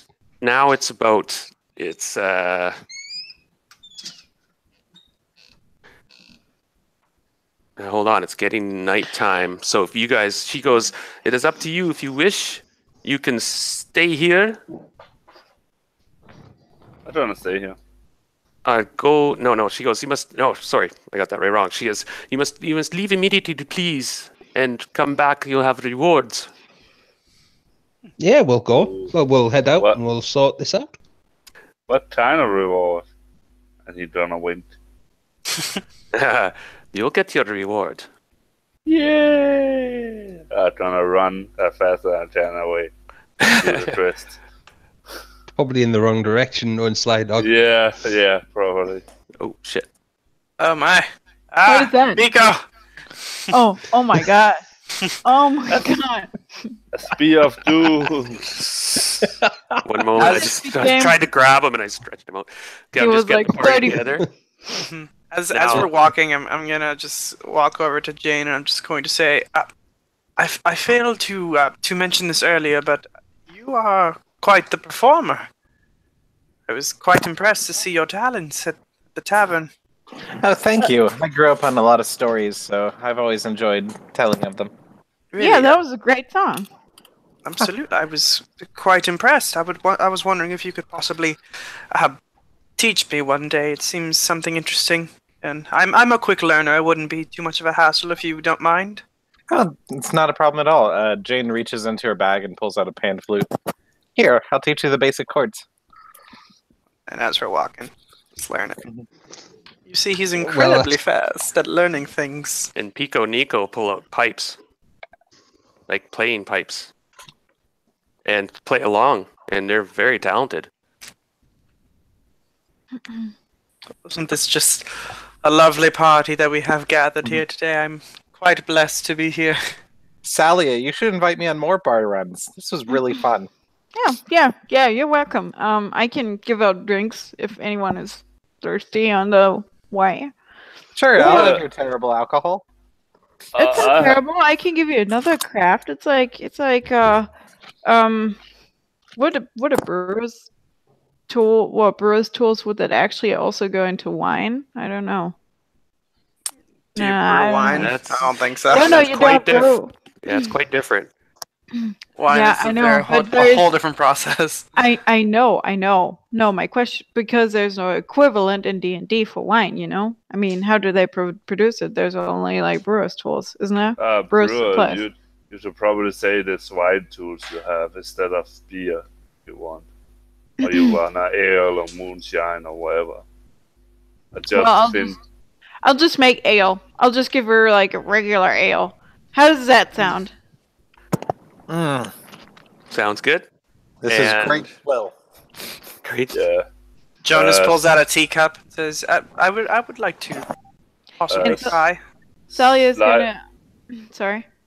Sly Dog, he have like 10 water skin in his backpack with the ale. and he gonna throw one to the one with the teacup, Who? and I'm gonna take one out and drink myself. Who are you throwing the ale to? The one with the teacup. It's me. Oh, okay. Well, thank you, Sir Dog. Yeah, I just want the water steam bad when you're finished. Sure. I'll pour a very little amount, and I'll take a very small sip. And Celia's gonna tell of her stories on the sea, like how she actually came to Illumina while they're playing. She's kind of like trying to sing song it because they're making music, so she's like trying to sing song a story about that. Jane keeps on getting distracted as you keep talking about it because she loves stories. And that's really cool because Celia has like the how do you call that? Ideal? Yeah, the ideal. I always stretch a good story. I always stretch the truth for the sake of a good story because her stories are really, really good. Not always true, but really good. Elaborate, perhaps? Every story has a little bit of... By the way, guys, I forgot to do dynamic lighting. I have- zipping it on there right now as we're talking. I have the same thing. Okay, so what she's gonna say. So we were on the sea, and on the sea there was a giant monster. It was as tall as 25 houses, buildings stacked onto each other, and it had this huge beak. And not only was it a kraken, it was a kraken shark. It had like the beak, and inside the beak were teeth of like big giant sharks. And it attacked us, and it devoured our boat. And we were like me and two others. We were the only survivors, but the others died because there was they died of dehydration. But it was horrible. There was this How did giant you- storm too. How did you survive? Oh, I Jane swam. Kind of forgetting. I swam. I swam for my life, and it was chasing me. And it was chasing me for days. I was swimming, and I could barely breathe anymore. My body was like, I had no more power in my body. I was like drained, and the sun was like radiating onto my skin. And this huge shark kraken was following me, and I could barely make it to a tiny island where I crafted my own boat. And after several weeks on my own, I actually managed to come back on my own on my improvised boat. When You was are that? a true legend. Yeah, but no one is there to tell the story but me. So that is the story of the Kraken shark. You did not save your other two friends? They died of dehydration. Oh. Unfortunately, I could not.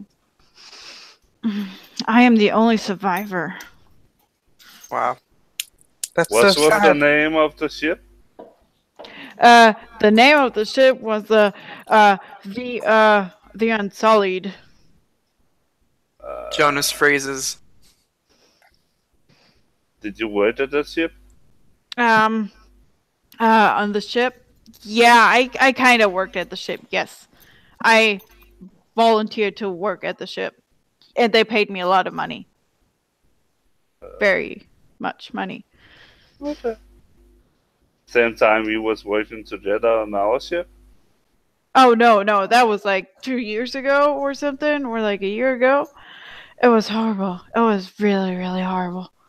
I think it's first time I hear the story. That's because I'm the only one who knows, who lived. Unfortunately, my entire crew died. I was also the captain of the ship. Alright. Jonas Oh, is just gonna walk past and just slowly play the flute. So you was hired to work for the ship, but you was the captain? Yes, I had like double jobs. I was like, my crew was not. We didn't have a lot of people. We were like maybe 15 people, so I had to do several things at once. Okay. So yes, I was a captain. I was crewmate. I was also the navigator. I was also responsible for the maps mapping out the area, and yeah, no one saw this kraken shark coming, and that was definitely one of my worst days. Like, I don't know. I was probably gone for like half a year, maybe 2. That was really, really tough, I can tell you. I'm really hoping I will never have to meet the kraken shark again. And if I do, I'm gonna kill it. Okay. And suddenly you noticed Pico Nico stopped playing their flutes, and they make themselves go invisible. They sprinkle each other with dust, and only Lycos can still see them. By the way, Lycos, I don't know if this has effect on you, but you have advantage against Fey magic. Is Lycos there? Oh, is he? Oh, he's just wait a minute. He's been blessed by the Dryad. Oh. That's what that creature is, by the way, if we're wondering. Yeah. Yeah. Interesting creatures. So we'll just give him a minute to return. I'm just getting the map set up so you guys are ready to see. Then And slide out the Donatella story. Okay. I would assume my story would have taken up probably like 20 minutes or something. So Roll a performance. I actually am proficient in performance. And we'll see if you inspire somebody. That's a 15. Ooh, that just did it. So select somebody from the party who you were just kind of, hadn't told the story to yet or something. Oh, Jane. Definitely Jane, because she was like really into like listening to news stories. Yeah. Right? That would make sense. Definitely. Yeah. So Jane would be you're like semi-clinging onto every word as she's trying to teach someone how to play the flute. And yeah, it really works out. You gain inspiration from her instruction and just her friendship. And, Nice. And someone else was going to play music or do something as well. I'm trying to tell a story too. Ah, are you a performer? Not by trade. No, but I meant. Okay, go ahead. Tell your story. Then we'll see what happens. I'm trying to say. Now we need to make ready for war. Or I don't know what it is we need to make ready for. But we need to come back to have sex with this girl. But that time I was fighting 1,000 zombies and 100 zombie bears in the little village north of here, I think. I don't know. With my good friend, I do not remember who it was. Sounds like an important person. He was a good friend. She was a good friend. And we saved the town, and we was going bad there again. As a matter of fact, I don't remember the fucking names. And we found a fucking old city. Done. I'm not that good at storytelling. Oh, where's your girlfriend now? That's not my girlfriend. Ah, she survived. I saved her. Of course. Okay, make a performance check at disadvantage. Oh my god. Why? Why so evil?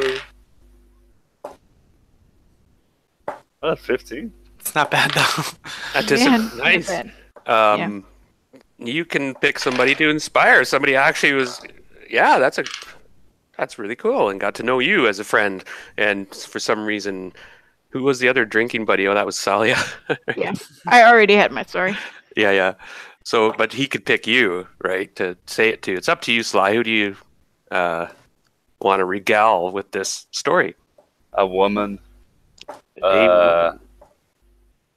So I tell it to my sailor buddy, Selena. We have worked together, so probably. So you're not sure if he's hitting on you or being friendly. Yeah. Too friendly. Yeah, but it makes you feel good. I don't know, once in a while you need tension or something. Who knows? You know, actually, Si, that is a really good story. That's actually really impressive. I mean, there's a lot of things that I can learn from you still. Yeah. And she I just like show pats you- him on the back, like I a just- like an old drinking buddy. I just show you some tips. Sure, go ahead. But Jane. So, wait a minute. My boulder disappeared. Where the hell did that go? Just a tip. Never go just the tip. Be right back. Okay. Yeah, my rock disappeared. Give me 1 minute. Hey, I'm going to switch maps here soon. The journey's over. Pico Nico get serious and disappear. Lycos, you're the only one who sees them. Still. Well, yeah. While we've been walking, I'll have been asking me dad as well. So trolls, can you give us any tips on how to fight trolls? They both go white a bit and trolls they come back. And you must burn them. Burn them. Okay. He likes music. Right. Grandma likes Well, music. Yeah, well, we've got a few musicians in the party. I wonder if we can use that to our advantage. I feel that we can absolutely use that to our advantage. Actually, I have been learning to play some music as well. I have a question. So who got the inspiration? Was that the guy to listen? No, I'm gonna give it to you because she already had it. So Okay. Sly, you get it from bonding with her in one way or another. Ooh. And what is that? Is that the inspiration thing, or is that? I have it. The way I run it is you can inspire somebody and they get advantage on a roll. Oh, okay. Yeah, sure. That's how I do it. Yeah, I'm just making sure there was that type of Yeah, inspiration. and pretty open what you can use it with too, as long as you can kind of inspire them, right? See them or whatever. Yeah. Also, I don't know, aspire to get the pants of that Daphne. Mm. Mm. She is a looker, all right. She seems very friendly too. Yeah, I don't want to die here forever. Yeah, it's not so bad in the arms of the. You're not sure. Well, anyway, we'll see how that goes. You definitely want to go back. She said, "Come Yeah. back, darling." And Yeah, I'm trying to do that. oh yeah. So as soon as Sandra's back, anyone else want to do anything though? Well, I'm giving us all a chance. It's about an 6-hour journey. Now, unfortunately, it's going to be dark when you get there, and it's a cave, so it's going to be dark inside anyway. But they did mention, oh yeah, make a. No, you won't have to roll. Lycos, you're still here. Yeah. When you're talking with Pico Nico, kind of off and on, and they finally mentioned that, well, they go out at night usually. The troll. Right. And does he go out to hunt at night? Nocturnal, right? And so it's Right, dark now. You can figure when you get there, it's going to probably be midnight. I'm lighting up a torch. Yeah, you guys need to have light source, especially in the caves. You can see bit moonlight stuff still holding out okay, but when like I said, when you get there, it's going to be pretty dark. So you guys have torches, so I can give you. You have to tell me who's carrying a torch because I'm going to actually give that person dynamic lighting of 25 feet, I think it is. 20. Well, in 20 order to... feet normal light and then additional 20 feet dim light.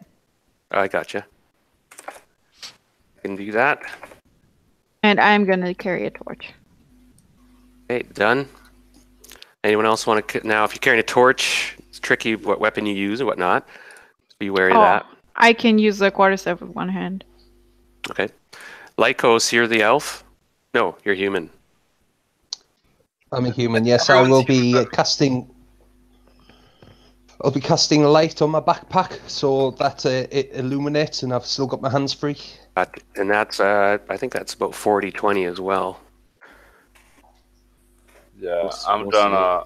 Or 30-20. Actually, light isn't very powerful. I was surprised. Yeah, it's not the best, but it's a light source. Anyone else? Yeah, I'm gonna take out a torch. Okay. I'm fine. Oh, I got to just make quick adjustments here, everybody, and then I can have... Now, not everybody has to carry a torch, because you'll be able to see the other torches, if you follow. Yeah, So every second person could carry a torch even, or whatnot. but I don't have a weapon. So. Okay, gotcha. You got a rake, isn't that a rake? Jonas, you're human or elf? I'm an elf. So you can see 50 feet? I Regular? have no idea. Okay, all right, fair enough. 60 dark vision. Okay, got it. 60. Yeah. I'm just making sure everybody's programmed so everyone sees. And Yeah, 60 feet. now, Jane, you don't have a torch going right at the moment, or do you? There's 3 torches going right now. I don't. I have my sword and shield out. Gotcha. I'm going to move us to the map soon, and anybody want to do anything? Because Pico and Nico get really scared. And When it looks like we're getting close to where we're going, probably about 10 minutes before we get there, I'm going to cast Armor of Agathis on myself. right. And I'll leave it up to you remind me of the effects, and you might want to use one of those little images, a shield or something. Yep. Basically, I get an extra 5 temporary hit points, so I'll put that in a sec. And if I get hit by a melee attack, that creature takes 5 cold damage. I see. Nice. Anyone else have anything in mind? Nope. I will just have my quarterstaff out with one hand and walk. All right, so Pico and Nico get really scarce. They're invisible. Lycos can only see them. The rest of you don't hear anything from them anymore. Don't know where they are.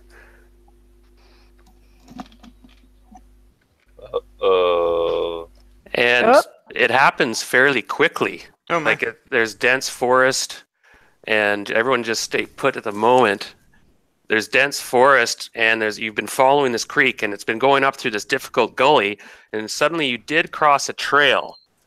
And we'll just backtrack a little bit. The trail was a little ways past where something with big, large feet had been on it within the last day or two. You could all see it in the mud and whatnot. And the foot is really big, like way bigger than all your feet. Like, whoa, most of you can stand inside the foot, like with your feet. The print, and it's like a kind of a bare print with claws at the end, and it's probably our friend Gremeg. Could I make a survival check and probably try and track it down? I would assist you. It's moving away. Oh, it's easy. You don't have to roll. It's moving away from the cave. I think it goes this way. Just guessing. But at some point in the last couple of days, this Gremeg had probably walked down this trail. And you don't see tracks coming back at the moment. Everything else is muddled up.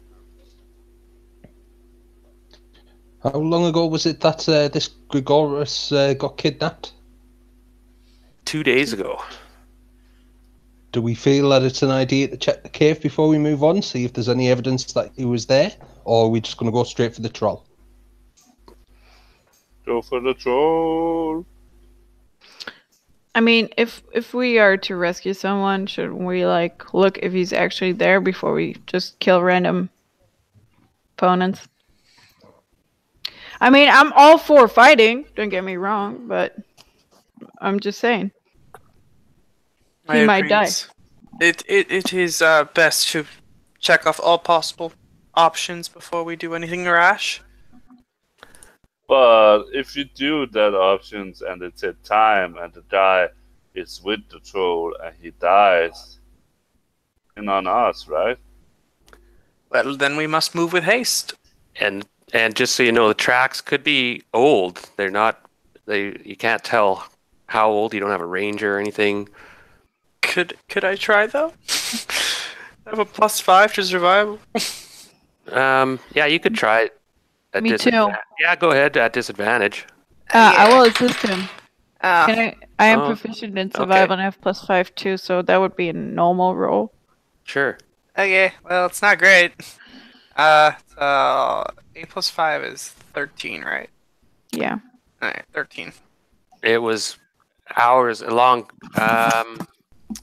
It's not fresh. You can tell just. Yeah, it's not super fresh because you can see some mud has seeped back in and whatnot.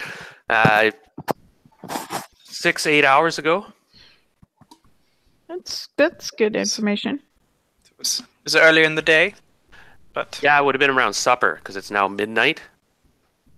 So it would have been just dusk, just as the sun was just starting to go down. would have been just as when we got here. What's that? It would have been around the same time we got here. No. Like through the portal. No, we haven't been here for so long. You're here. You're near the cave entrance. Apparently, it's just up the hill right there, and you found a trail about 50 yards back, and it had these tracks that were probably 8 years old or 6 hours old. Pardon me. And let us go. Well, We can't waste time. So yeah, you could estimate that it would take you 6 hours to catch up to the tracks. Well, if it's going to take 6 hours, then I still reckon we should check the cave before we go. Oh yes, the cave. Yeah. yeah, let's check the cave first. And that's if the troll was moving, right? And you guys, okay, so you guys creeping up now. As you're going by, you guys can notice there's a big pile of guano What is that? that really smells. Troll poo. It's a big troll dump. Oh, Oh, I thought that was like the little imp guy. Does it have any human fingers sticking out of it or anything that might identify that Gregarius has been eaten?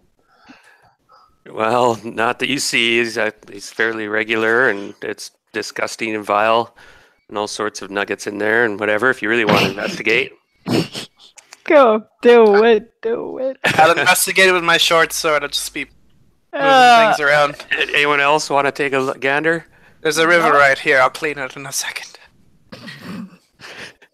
That's disgusting. Just because you're using your sword, I'll give you disadvantage and investigate. Yeah, I'm good at investigation, but still. Well, that's good. And that's even better. Okay, so 16 investigation. Well done, maybe. We'll see. You're spreading it around a bit like butter and flicking chunks so away, viscous. and it's everyone else. Okay, you have to make a Constitution save I'm cringing. as you're doing this. And Salia and Jonas, you're standing close by. You have to make a con save at advantage. Oh, that's a modified 20. At That's a advantage? 10. Yeah, but because they're standing Yeah, back a that's bit, you're 20. the one up close with the sword. It emits this gas. That's 17 for me. Lycos, who's prodding it? Me. What'd you roll? 17? Mm-hmm. Okay, you just managed to kind of look away, but if this green gas came off as you were doing it, and if you didn't want to breathe that stuff in, it would have hurt, and it kind of carries away in the wind. But you also flick something out of the goo that must have been passed through the troll. He passed it, and it didn't, and it survived a troll stomach. And it looks like a smeary friggin' peanut covered in shit. I'm gonna get a rag, clean it in the river right here, and also my sword. And just see what Okay, it now is. you get one more roll here because you don't want to get a disease. So you're gonna have to roll a con save. At advantage though. Also, I'm stepping away. Yeah. I'm not gagging. I'm entirely fine because I saw worse shit on the ship. That's good. I rolled a natural 18 and then a natural 60. Okay, so that's modified 20. Okay, no disease catches. And you're quickly you clean off this disgusting thing. Oh, that is foul. And quickly show you this picture. Oh, where is it? Oh, 1 second.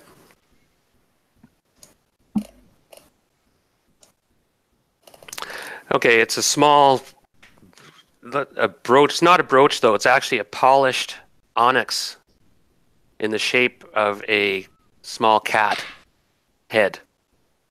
It's just the head of a cat, like a mask almost, like a feline mask.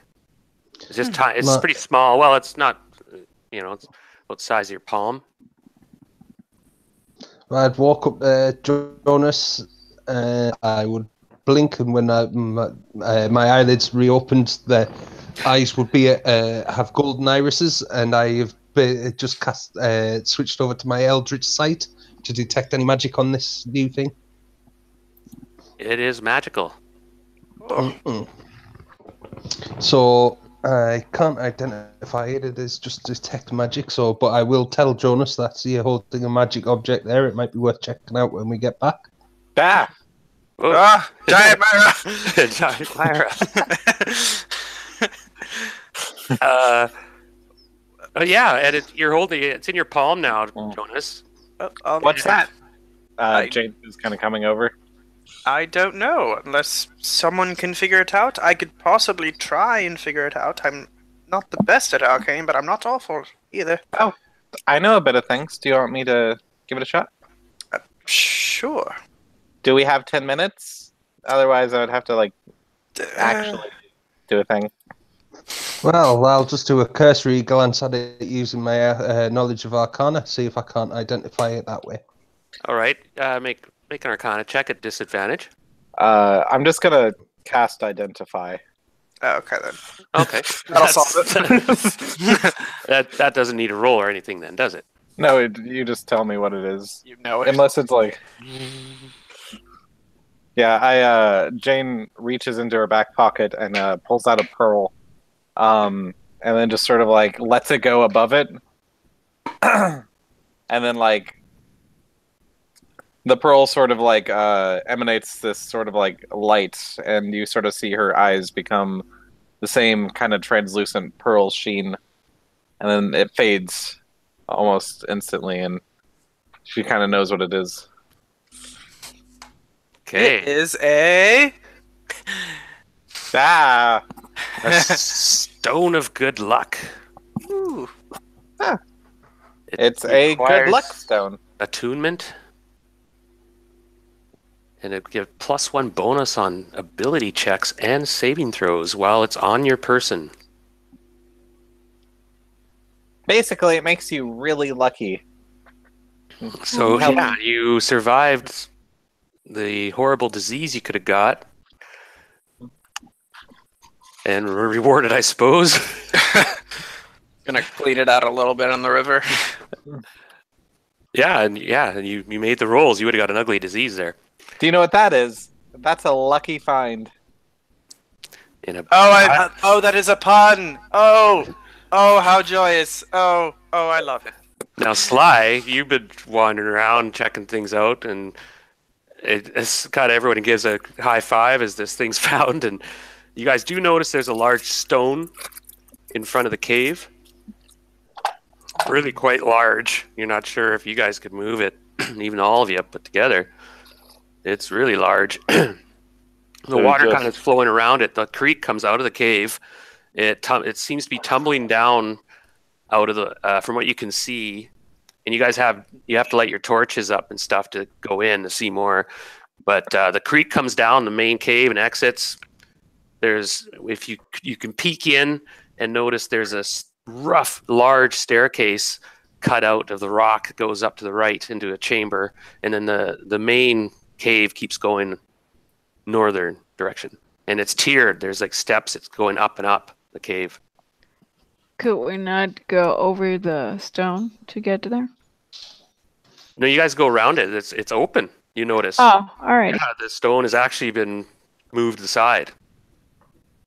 And there's enough space that something large, like a friggin' rhinoceros, could walk through there. And I'm just going to make an assumption that the thing that moved the stone was probably the troll.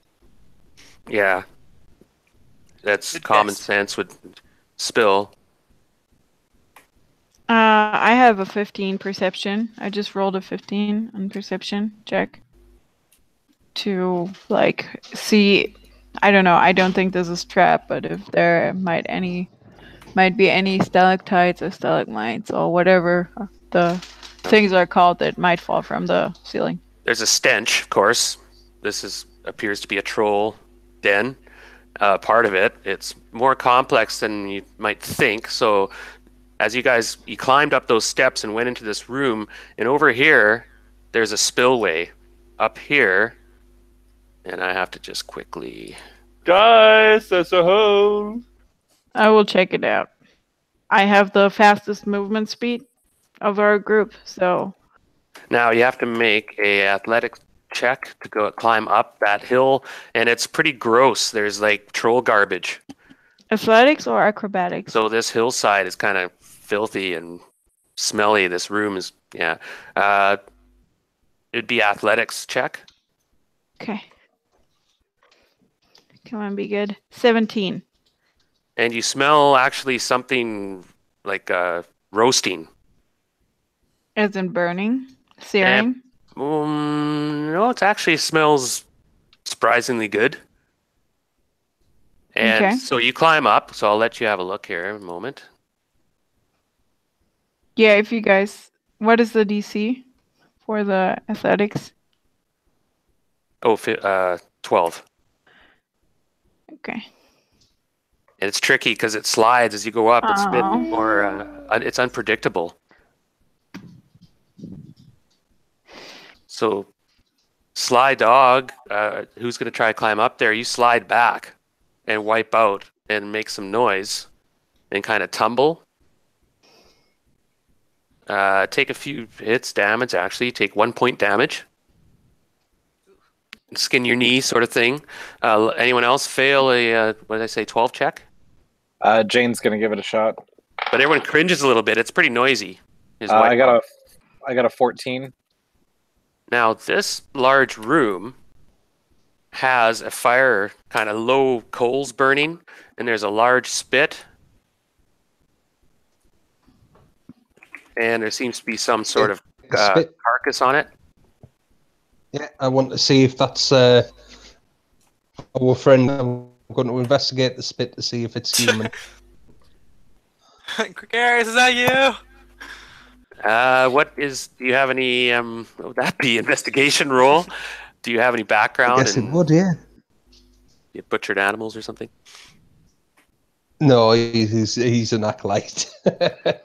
He's got his Give me investigation one roll, and second. that's it. I'll be right there. Hold on.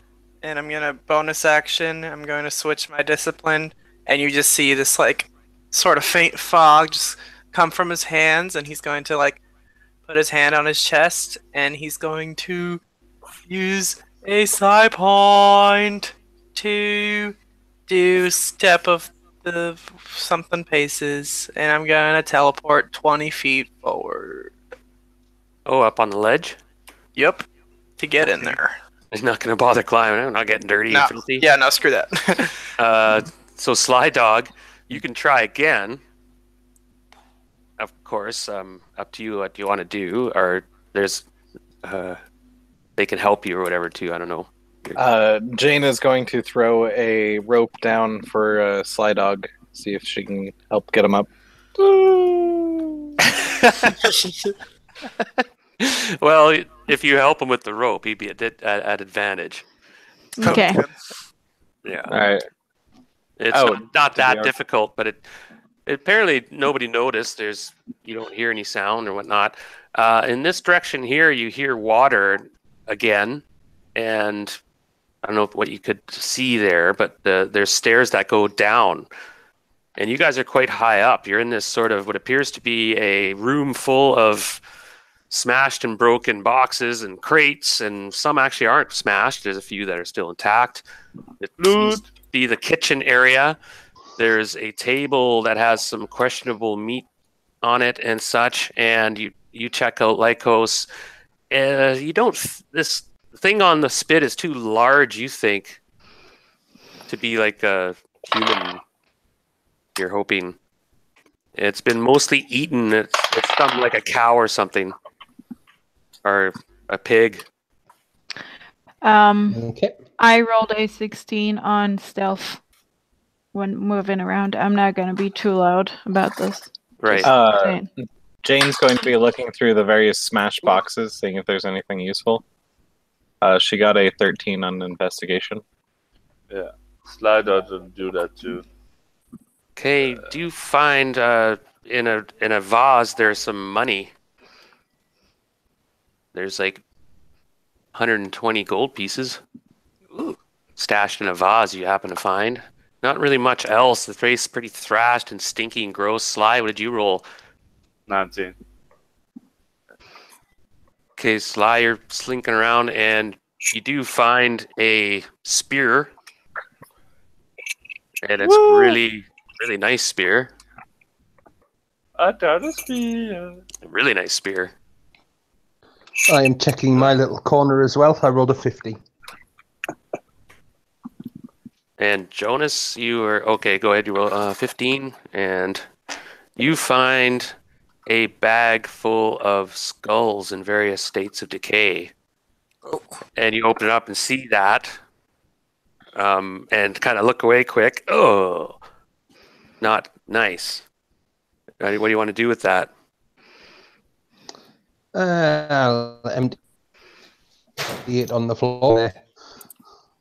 Okay, unfortunately, these heads, varied humanoids, tumble out. And you do notice that there is a circlet on one of the heads. Woo! Okay, That is a bad omen. I'm gonna tell him. Bad omen. Bad omen. More than. Bad omen. Brief detour from game. What did we pick up in this adventure so far? Because adventure or UAG has a split everything at the end. Yeah, a stone of luck. Okay, so but before the stone of good luck, 120 gold pieces, a pinch of pixie dust. Don't forget about that. Like us. Pixie dust. Mm-hmm. And that's a dust of disappearance. Yeah. And really nice beer. Yeah. And now there's a circlet On a skull head. First of all, I'm going to pick up the circlet, and then Bad I omen. will go back to Eldritch site to see if there's any magic on that, and also in the general area. There is magic on the circlet, and it's an elven head. Okay. You can kind of tell because the ears. I turn and look over my shoulder, and I'll say, "No, Dad, it doesn't look like Jonas." I'm sorry, what? That's all right. Yeah, my daddy, he just this might have been a relative of yours. And hold up there. Now I need a roll from Salia, and Jonas was still there. I was just checking out what's cooking. Yeah, so you weren't really busy rooting through stuff. So Salia and Jonas, make a perception roll. Now, did you cast identity on that thing? I just have detect magic. Oh, okay. Would you like me to see what it does? Like us. But I just need the results of this first. 18 perception for me. Okay, Jonas, you hear a loud grating noise echoing up the cave. Just gonna tell everyone to shh. And then a large clunk, crack, clunk. Okay. I'm gonna go stealth in this little corner right here. Slide out and I asked Lytos about, is this spear magic? Say again? Is this spear magic? Because I know he to see about stuff is magic or not. It is. Oh, no, it's not. It's just beer. Oh, the spear. Spear, not the beer. Oh, the spear. The beer. The beer is magic. Did you say? I thought that's what he GM, meant. did Maybe you he's say that? asking the beer. It's actually it is sly. That is true. I don't know. We did drink the beer, and then all of this crazy stuff happened, so it might be magic. Right. So, Jonas, you hear something great. You whisper out, or you said something, right? I'm just telling everyone to shh, and then I just duck over to this corner. I just What? prepare myself. What are you saying? Shh. What? I'm drunk. Sorry, what happened? I was AFK. There's a big thud. Somebody moved the rock while you guys Oh. are investigating the Crap. kitchen. Then I. And you had to actually, you might have heard it as well because you were out there. So you could make a perception. 23. Yeah, you definitely hear echoing up the tunnel from this way. Actually, you heard it. This main area, of course, the water pools here and then flows out of that end and goes, and that must curl around to the main entrance. And you hear from that direction echoing up the tunnel the sound of that rock being moved and put in place. I think I will go further in to see, but stealthily. Okay, now everyone else is getting shushed by Jonas, so you can move your character however you want. I'm going to start the timer sort of now. So each one of these squares is 5 feet. So if you move 30, you can move 6 squares, and so on. You can't go diagonally. Oh, okay. And you can sprint double. Yeah, dash, but that would eat up my action. So are we already in initiatives here? Now, Sally, it is light in here, by the way. There's a lichen growing on the rock there. You see that? What does lichen mean? Oh, like a moss. Okay. Yeah, Yeah. I see that. I thought it was And a lichen. Your torch is lit. Now, there's no torches lit in this place. Just Oh, these. and it's bright inside. Is there a hole on the ceiling? No, It's just glowing that with moss is moss. glowing. Oh, that moss is glowing. I Yeah. see. Oh, super. Okay. Can I would like to make a survival check if that is normal or if that is magical or something, or It appears to be normal. It's just growing on the rocks, but it just glows. glowing Just- moss. Okay. Yeah. Well, I will move. Let me see. 1, 2, 3. I will move 5 feet, 10 feet. Does something happen? It's all clear so far. That noise was coming from, you guesstimate, the entrance, which is probably 100 over. You're not sure exactly. 150 feet away around the corner. 15. Yeah, my basic movement speed is 50 feet, by the way, not Gotcha. 30. So 15. 10 of those squares.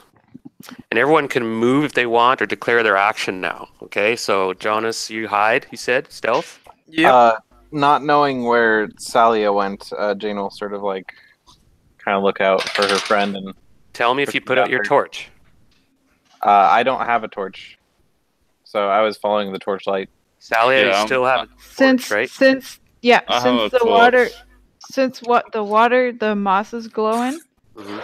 I will throw my torch into the water and I will try to go stealth here, like where this rock is, I would kind of Roger. hide behind it. So I'll make a stealth check then, I guess, right? Yeah, I got a 17 stuff, by the way.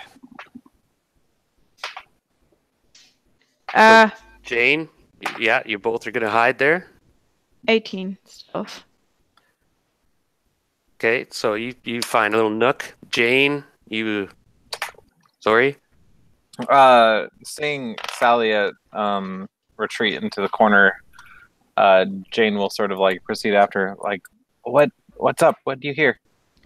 I think someone moved like the giant stone like in the entrance, and I think they might be coming from this direction. And if they pass us, if that is a troll, we can surprise him, like get him, yeah,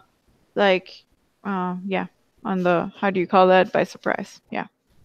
Yeah, that's what we Ambush? call it. Language.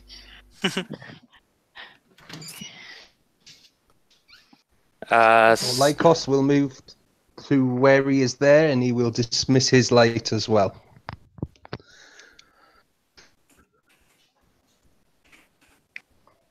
One second.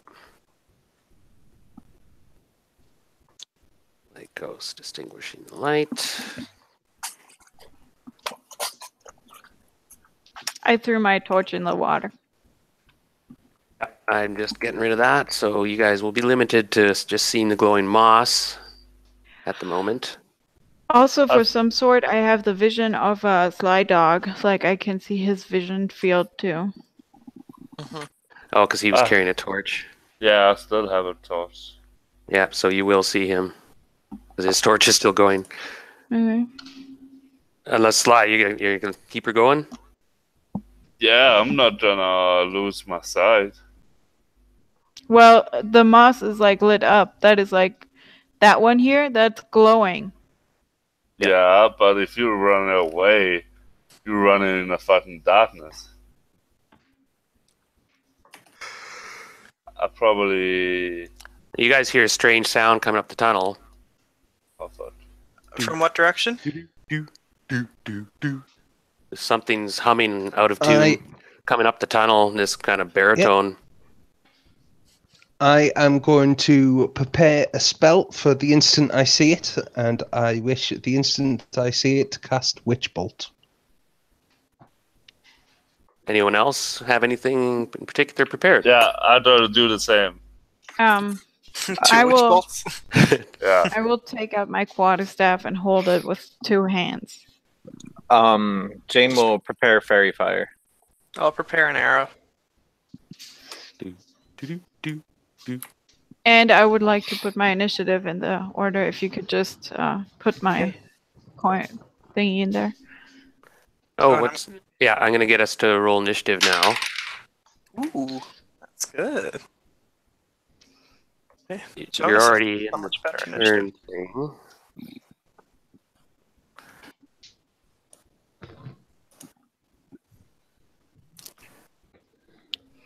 Wow.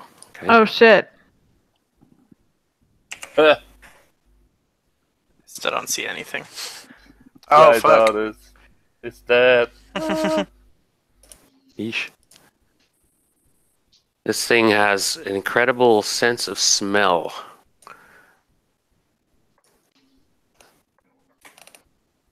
Which Oh helps. man, poor Sly Dog. He's like, oh my god, where did I take this dump? So Sorry. evil. Okay, coming into the light, you see a massive troll. He's carrying something over his shoulder. You're not sure exactly what it is. It seems to be a corpse or a body, some sort. And he's humming to himself and whatnot. The minute he gets in range, my fairy fire will activate. And he's pretty well in range where you... Oh yeah, where you are. 1, 2, 3, 4, 5, 6, 7. He's about 35 feet away there. Yeah, I think fairy fire has a 60-foot range. Right? And it's a 20-foot spread. And Yeah, that's you just... don't He want to doesn't... get it on us. He gets a dexterity save. Yeah, dex save. What's your DC? 14. Okay, he fails. So he emits light out for 10 feet. Wow. It's green. And attacks on him at advantage. And he Yeah. cannot be invisible. Was that right? And Or- does my arrow go off, Neil? Pew. You can shoot because he just came up the stairs. You would have seen his head appeared about here, and then all of a sudden he's lit up. All right. So I will bonus action. Switch my discipline to my arrow, so my carvings start glowing a bright white. Hold on. No, wait. He won initiative here. Give me 1 second. Oh yeah, he did. Also, you can prepare an action. You cannot prepare a bonus action. Whoopsie daisies, my bad. He Can I darts, use my he darts out of sight. can I use my reaction when he get up there? And you see the light. He's howling and shrieking. While he's donning his head up there, can I use my reaction then? Let's see if you could actually see him where you are. You cannot use your reaction as prepared. Or what is your reaction? But you said every square was 5 feet, right? But the 8 feet in measurement. So what are you trying to do? Which bolt? Him. You No, can try I'm- a shot at him, but he's got pretty good cover, so it would be a disadvantage. But I'm they not did sure. prepare the action. They did prepare the action, saying as soon as he's so it's enraged, normal they. then. Yeah, he would not have gotten back at that moment. So like all the attacks would have gotten off. Ah, Yeah, but it would have been a it's- simultaneous thing. Yeah, surprise But- round. And No. then initiative would kick in because they were actually prepared. We had like the surprise round, kind of, sorta. Yeah, but he smelled you guys. I rolled. Oh, Okay. did he? Yeah. Yeah. He totally smelled you guys. He rolled a 20. Or I rolled another one. That's okay. 18, I think it was. That's fine. And he's got a super smell. He gets advantage with smell. Oh. So he smelled something, and but he kept coming, and then he lit up, but he was cautious. So I kind of envisioned that he immediately, Oh. and he freaked out a bit too. He all of a sudden was lit up. Fair And enough. He's a troll. So he ducks back around the corner, and he just had to duck back down the stairs. He's really large, and you see the light go around the corner as he kind of runs away. You kind of spooked him. Okay. Shoot. Cool. All right. Seeing that happen. He did roll really well on his smell. Mm. Well, that's fair enough. And as far as you know, he ducks around the corner, and it goes. You hear him kind of howling a bit as he runs down the tunnel. You guys look at each other, kind of. Oh. Could I run back to the way that we came into this room? Oh yeah, it's your guys' act now. That's his action. He took off. Now, Should we we stay do in- this in initiative order? yeah, I was gonna say, Salia, you're next. Go ahead. Yeah, I was gonna Can you wonder. please put my thingy in the initiative? I cannot add that myself. Oh, what? Yeah, same here. Oh, I thought it was right there. No, it's You- not. Not None of us 22. are. So what did you get on the initiative? Sorry, Yeah, they my only- husband is talking in the background. That's why I'm muting myself. 1816. Oh, okay. And someone deleted mine on there somehow. Oh, sorry guys. I can only see myself and the troll. I have a 2017. Last So year. the way it should work in your character sheet, you hit initiative, but if you don't have, then I have to write it in there for you.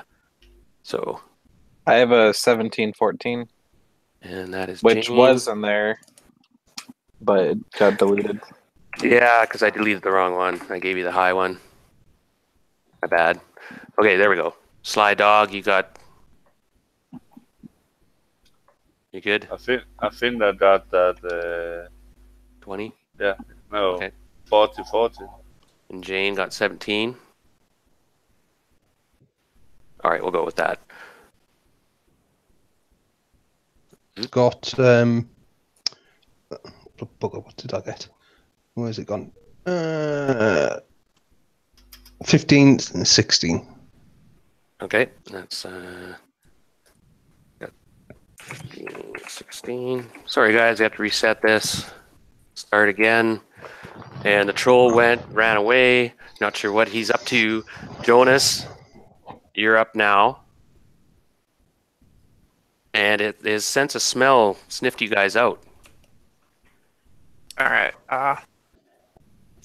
seeing as like putting two and two together, seeing as how that rock was moving and he came around this side, I'm gonna try and meet him in the middle and run back this way. So I'm like right here. So what's 30 feet? So you go to the spillway. If you dash, you could go further, of course.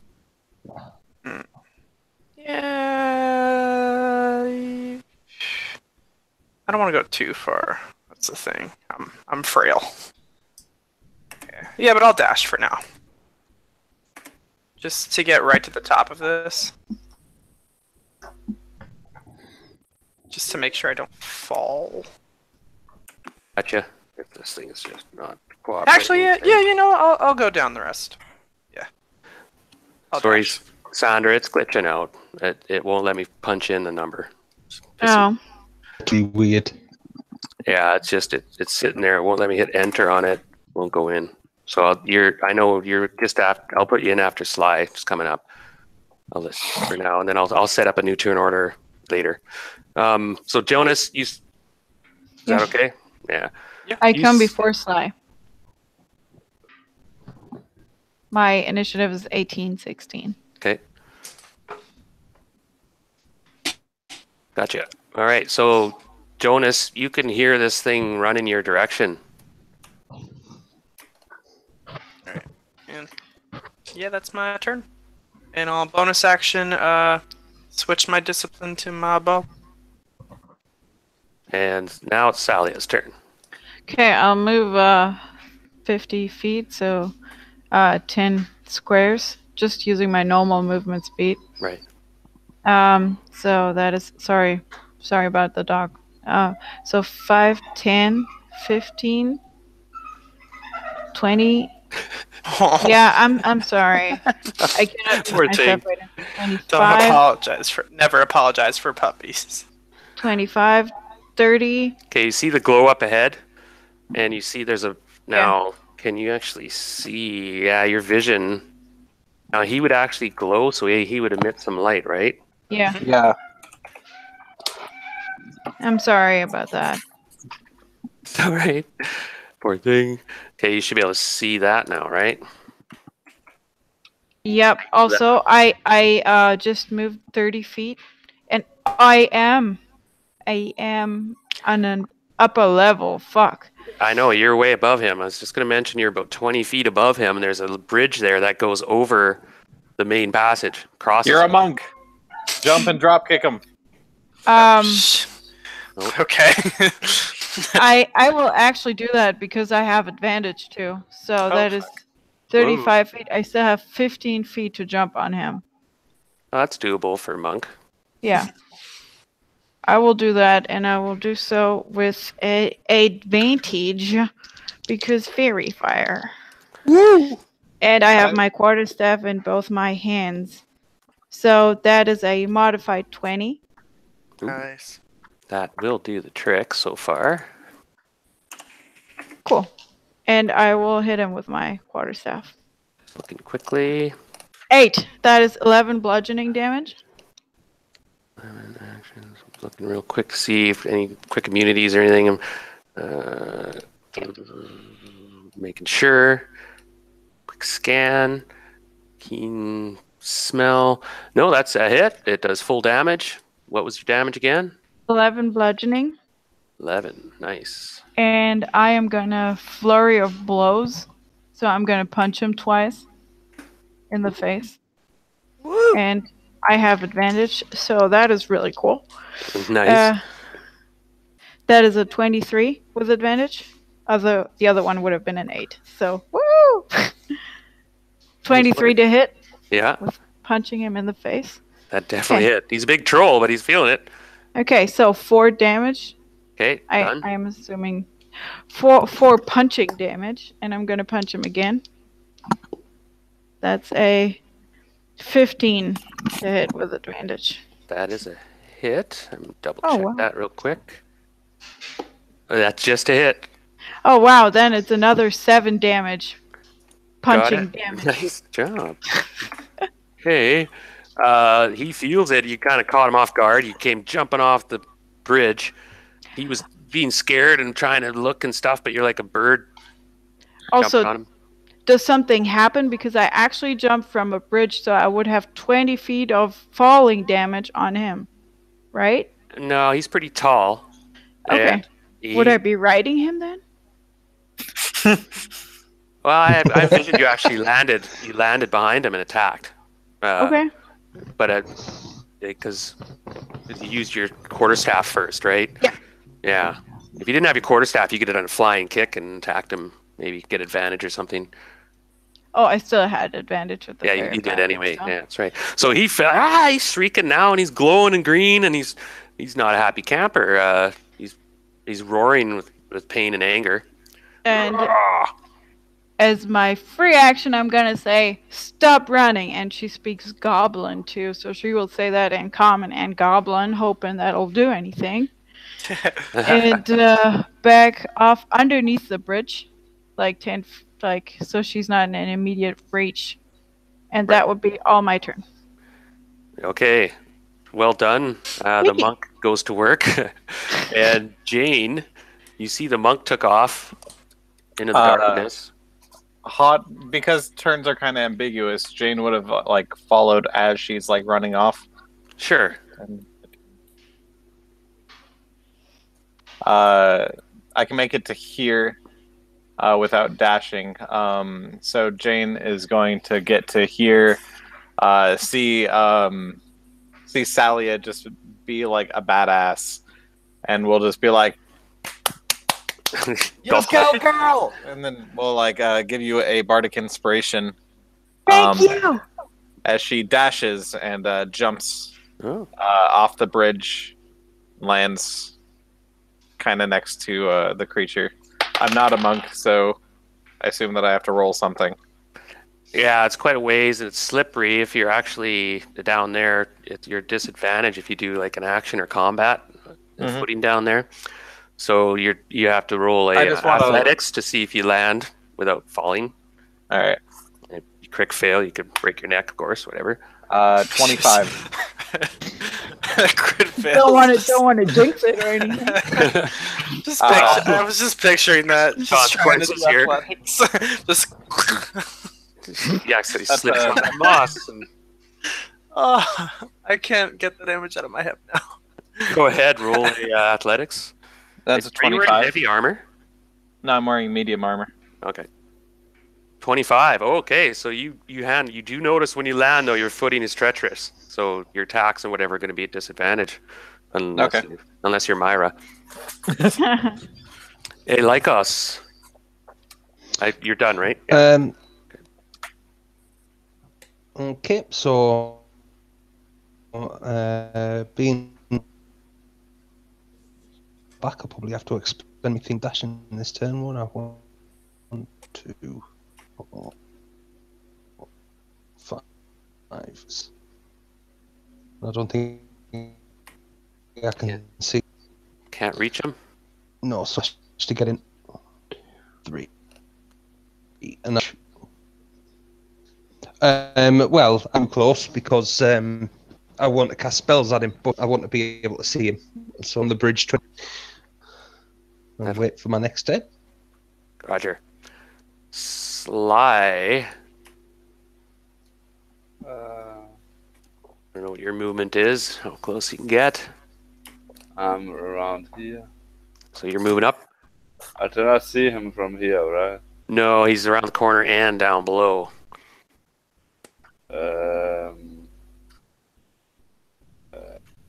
Cheat out some of my spells. I don't have shit. I move up on the corner here, not on the bridge, but on the side of the mountain. Yeah. If you make it that far. Yeah, that's in the last 10 feet. Oh yeah. That is I had to do. I do over here. Oh, that's how it looks. Oh. Yeah. Okay, and I'll go to the troll's turn now, right? You have anything else, Sly? No, I don't think so. No. Okay, so the troll is somewhat a survivor. I mean, it knows kind of what's going on. The lights, of course, are annoying it, causing it much distress. And Jane, you landed beside it. You're closest to it, so it's going to attack you. All right. Let me have a quick look here. Make sure I get this right.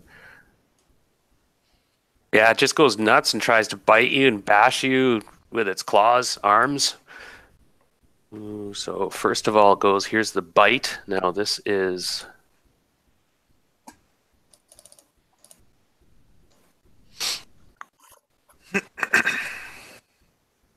Does not hit. Negative. Now that's a disadvantage, so I won't even roll the second one.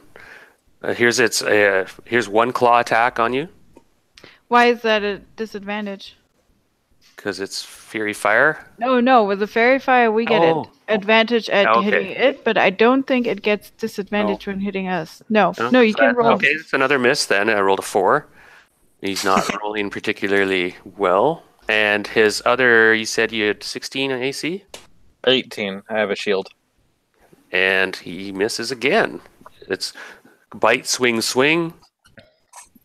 I'm just parrying them with my shield up. Yeah, he's just, he's mad. But he cannot hit you. Nice. And it seems to be ineffectual. He really stinks. And he has this sort of, he's got green eyes that kind of remind you of Daphne a bit. It's kind of, you're a bit startled actually. It doesn't, I don't know how many trolls you've seen, but this troll has weird kind of green eyes. Trolling. Oh. Go ahead. Jonas will start now. That's the start of the new round, by the way. He had first move. So, how deep is that water there? it's about 12 inches, foot. Oh, that's not bad. Okay. No. Then I will run right over her. And yeah, let's do some damage. Why not? Yeah. So I'm gonna kneel down, and I'm gonna use my bonus action to put one psi point into a speed dart. Ooh, Where is your character? way over here. Over here. Right down the bottom.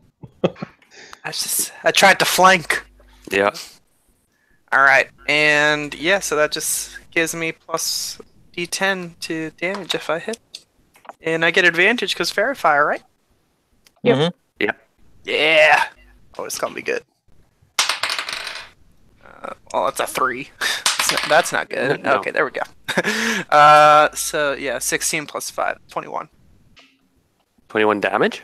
Oh, no, total. Oh, no, Okay, it's a hit. Oh, yeah, that's a hit. Okay. And d8. Ooh, 8 plus 3, so that's math 11, and then plus a d10 plus 7. So he takes 18 piercing. Oh, wow. As I kneel down, and my arrow just turns into a bright white light, and just phew, it's like just a beam of light just goes and smacks him in the chest. Actually, out it of- shears off one of his arms. Oh shit! What? Yeah, that had been wounded pretty bad by Jane. Oh dang! Or no, by Celia, and his arm shears off, falls in the creek. Oh Out god! of curiosity, have you been regenerating him? You don't know that. Maybe. Hey, what? Trolls regenerate. Oh, Salia, is that your turn then? Yeah, that's my turn. Well, okay. So Salia, you're under the bridge, sort of. Well, just barely. Yeah, barely behind that. So what I'm gonna do is I am going to do the same thing again, jump at him, because that's basically all I can do. I'm gonna jump at him, and I'm gonna kick him in the back, like hit him in the back with my quarterstaff again, trying to hit his head, but he's too tall, I'm assuming here. With quarterstaff, you might be able to hit him in the head. Good Okay, hit. I rolled 15 twice, so modified 20. To hit. Oh, that both hits. Yeah, Okay, so that is definitely. gonna be 7 bludgeoning damage. And just because I will flurry of blows again and try to smack him twice, like to punch him. Yeah. Yes. And that is a 24 to hit. Oh yeah. Okay, so he takes D4 plus 3, 5 bludgeoning from the first punch. And that's not gonna be a hit. 13 at advantage. I rolled a 5 and an 8. No. Okay. That's okay. So you. And as my turn, like that is part of my bonus action, the flurry of blows. Mhm. I am going to disengage, and I actually gain plus 10 more movement speed. So I would probably be here, and I want to catch him if he wants to. Can you Go get by anywhere him else. without him opportunity? Yeah. Because of that's my drunken technique. I gain Oh. the disengage action whenever I do flurry of blows, and Great. that means Nice. I don't. How much key do you have? I only have 1 key point left now, Okay, and right. plus I have the mobile feat. So when I dash, I have no difficult terrain, and also I don't cause when normal walking, no attack of opportunity when attacking a creature in melee. Okay, because I kind of forgotten that you guys are at disadvantage in this terrain right here, unless you On had the- that footing. On the entire terrain. Yeah, on this whole tunnel. Okay. Yeah, Well, the then we would rocks are just really attack. slippery and. Okay. Well, I only get no terrain disadvantages when I dash. When I normally walk, I do get the disadvantage from the mobile feed. Okay, I'll try to remember that. Okay. He's not though. The troll is his footing. Yep. Okay, so you pummel him and move on, and he's frustrated, swinging around. You guys are moving too quick, and then Jane, you're in front of him, and one of his arms is gone now, and you're covered in troll blood.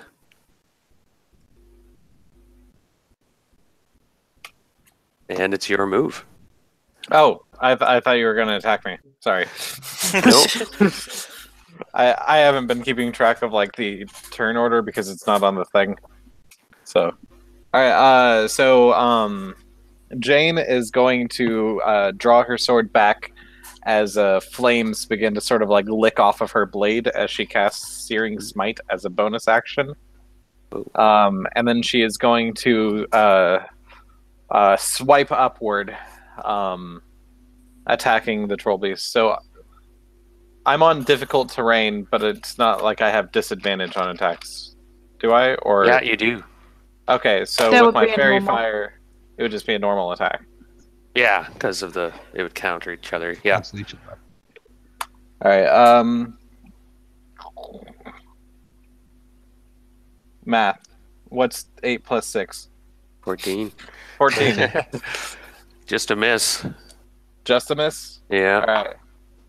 I attempt to swing upwards, but don't hit him. Negative. Okay. Bonus action. And then Lycos, you're now perched up watching the action. Things seem to be going your way, more or less. Where I am on the bridge, is that still treacherous footing, or am I No. free from that? No, you're good. It's a rickety bridge, but it seems solid at the moment. Right. And the fairy fire, does that include ranged attacks or just melee attacks for advantage? Yes. Any. Any, I think. And, Yeah. right. So I am going to cast Agonizing Blast at him. Ow. And if I get advantage, Ow, that means I roll 21. Oh, yeah. 10 damage. Blast. And Oh. 10 damage. Yeah. Oh, Eldritch Blast, basically, Okay. with a +5 modifier here. Wow, zap. That deserves a beam of. Would be this one.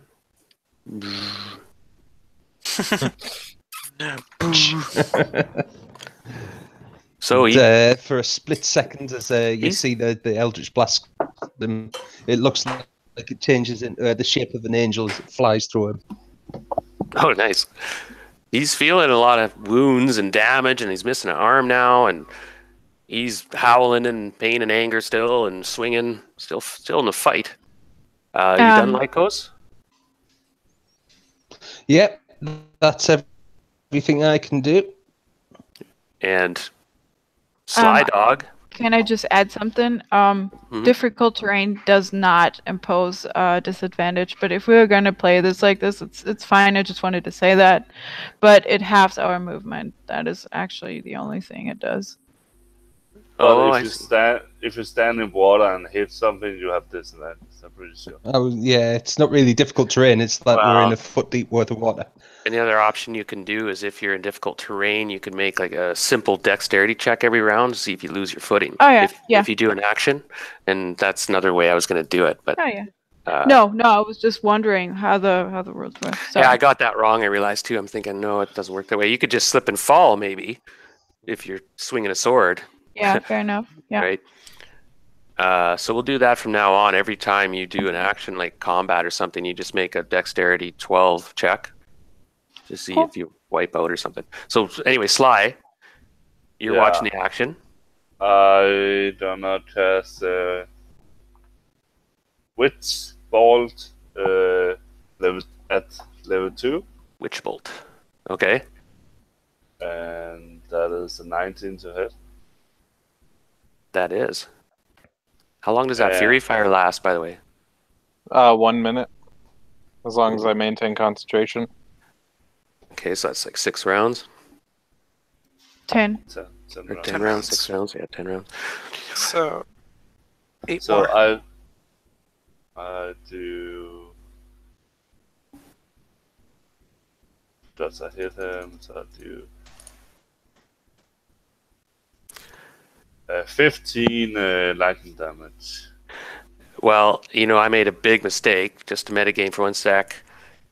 Technically, he's got Fey Blood in him, and he'd ignore Fairy Fire.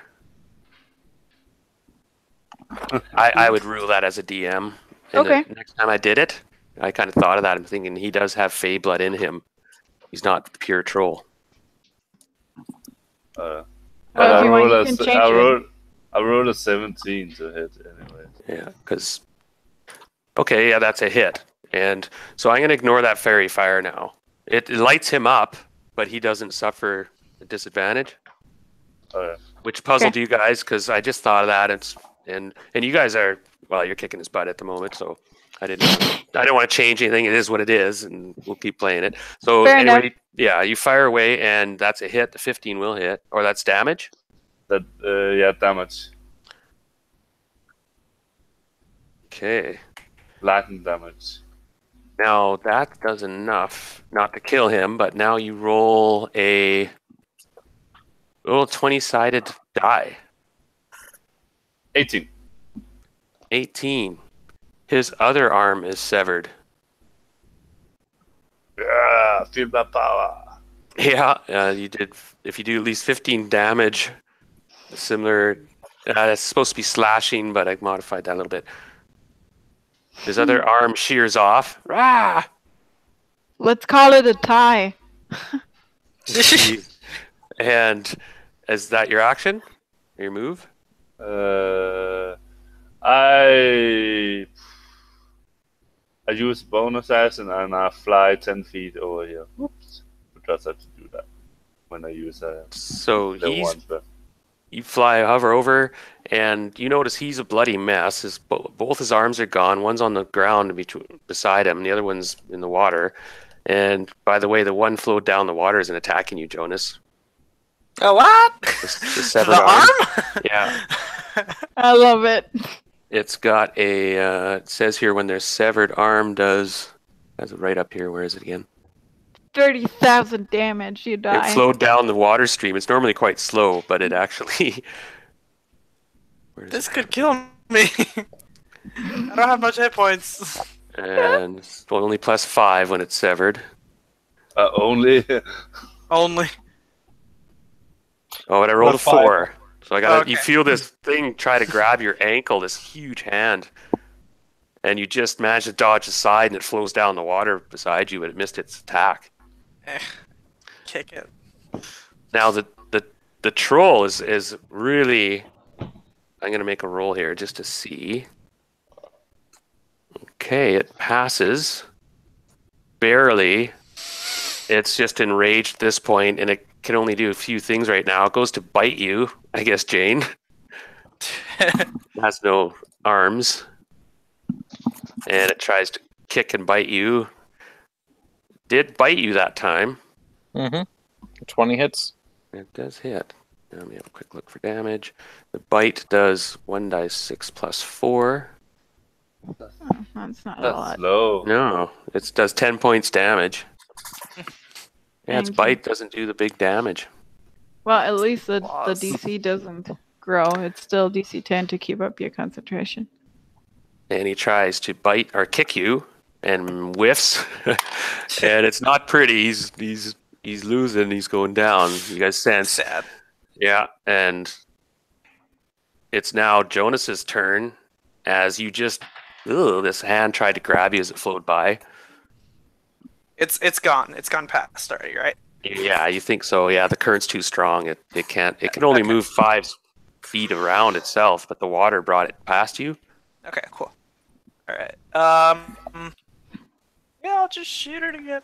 Nothing Yeah. special. It's not Just not regular pretty. old You guys barrel. realize now you're surrounding this creature and you're just peppering it and hacking it apart, and it's just wallowing in pain and crouching down. Actually, you know what? Yeah, let's just finish it off quick. I'll do another speed dart as my bonus action. Yep. It's Do we still have advantage or no? No. no No. All right, then I think Just that a normal. misses. 15 AC, so goes I slip rolled. whisking Yeah, I by. rolled a 10. Salia. Okay, I am going to attack him with my quarterstaff, and I am going to do. Oh shit! That's gonna be a miss. I rolled a 4, so that's gonna be a 9, and I know I have bardic inspiration, but that would not cut the deal. So I am going to use my flurry of blows and try to hit him twice. And I, of course, have to go in melee. Here. Right. Um. Make a dex saved. See Yep. if you keep your footing. Yeah. I'll just roll for the hits first. I rolled a 16 and a 19, so that's 21 and 24 to hit. Yep. Okay, my dex save is. I got +5 on that, 15. Yep. That's pass. All right. So- That's all going well. Yeah, I missed my strongest attack though. That's shitty. So that's from the first punch, he takes 4 punching damage, and from the second one, 5 punching damage. And I move back again because I use my flurry of blows and my mobile feat, and I don't evoke the attack of opportunity. And he's wallowing in pain still. It's not. You guys clearly have things under control. And as a free action, I'm gonna yell to him, say like, "Give up! We know you're running away from Daphne, and you have kidnapped someone. If you give up now, we will not kill you." What language do you use? Common and Goblin. I don't know. I only speak those two. You would have to make a disadvantage persuasion. Sure. I've got a +0 on that, so that's good. Yeah, that's not gonna be a You have 5. inspiration? I rolled. Oh yeah, I have the D6 from the Bardic Inspiration, right? So that would be 9. So Yeah, he's. Can I use my inspiration to give you advantage? Yeah. As we're doing it, you can try and roll again. okay, sure. That's a 19. Okay, he stops fighting and he's cowered against the wall and he has no arms. He's kind of bleeding. This black blood's flowing down onto the floor, and he's whimpering down with his head low, and he's shying away from Jane. and everybody trying to slink down and slow. And he stops fighting, like his arms are gone. So, and he's whimpering down, and he seems to be you got him cowed. He's surrendered. You're not sure. But for the moment, he stops attacking. I'm gonna yell out to everyone. Okay, everyone, stop attacking. And I would get like close to him, like still like keeping him under control with my quarterstaff. You know, so he doesn't run away. And he's eyeballing you. He's big. He probably weighs a couple 1,000 pounds normally. But he's cowering down, shrinking, and he's like blubbering some weird language. You're not quite sure. That's my turn. Yeah. So it's a strange situation. The combat stopped all of a sudden, unless anybody wants to act. Yeah, that's not going to fly with Lycos. He's going to be in the name of CLTL. You declare this abomination must be destroyed, and he's just going to fire another agonizing blast at it. No, he said not to kill him if not necessary. It's a troll, stands in the way of absolutely everything that Lycos believes in. It's going to die if he has anything to say about it. Well, you could try persuasion. You could try persuade him, because he's going to shoot it. Now, Lycos, you can of course resist that, and I'm not going to impose her will on you. She's not casting a spell, but she mentioned that. But go ahead. He's got his mission. Okay, I saw you rolled. Okay. 23 to hit and 16 damage. Okay, now how do you do that? There's a D10. How did I do what? Sorry. It's a D10. You need to roll Plus damage. 5. Not D12. D10. Is it said? Oh, I wonder how that's happened. Okay, damage. Either way, it is. Even if you subtract 2, it's still. Yeah. Like just saying. Yeah, no. Well, it was enough. He didn't have. 12. I'll let the DM decide. He had 6 hits left. And I have 2 D12. You knock the side of his head kind of explodes. And he slumps to the side, instantly dead. Just kind of rolls onto the floor, collapsing, and he's dead. I'm gonna fire some lightning damage into him. Just to make sure. Root measure, always double tap. But you can, and you guys pepper him because his skull starts to reform. Good job. You killed the only person who could tell us where the kidnapped dude is. Good job. Or we could check the bundle. Job. Burn him. Or we could check the bundle he was carrying. Yeah, he dropped that back here. Yep. So I am going to turn around and I am going to go carrying. The bundle has some mutton in it. That's it. A sheep. Some what, sorry? A sheep carcass. By the way, what was that thing that was roasting in the fire? That was some other large animal. Okay. Yeah. So there's more to look now. He appears to be dead.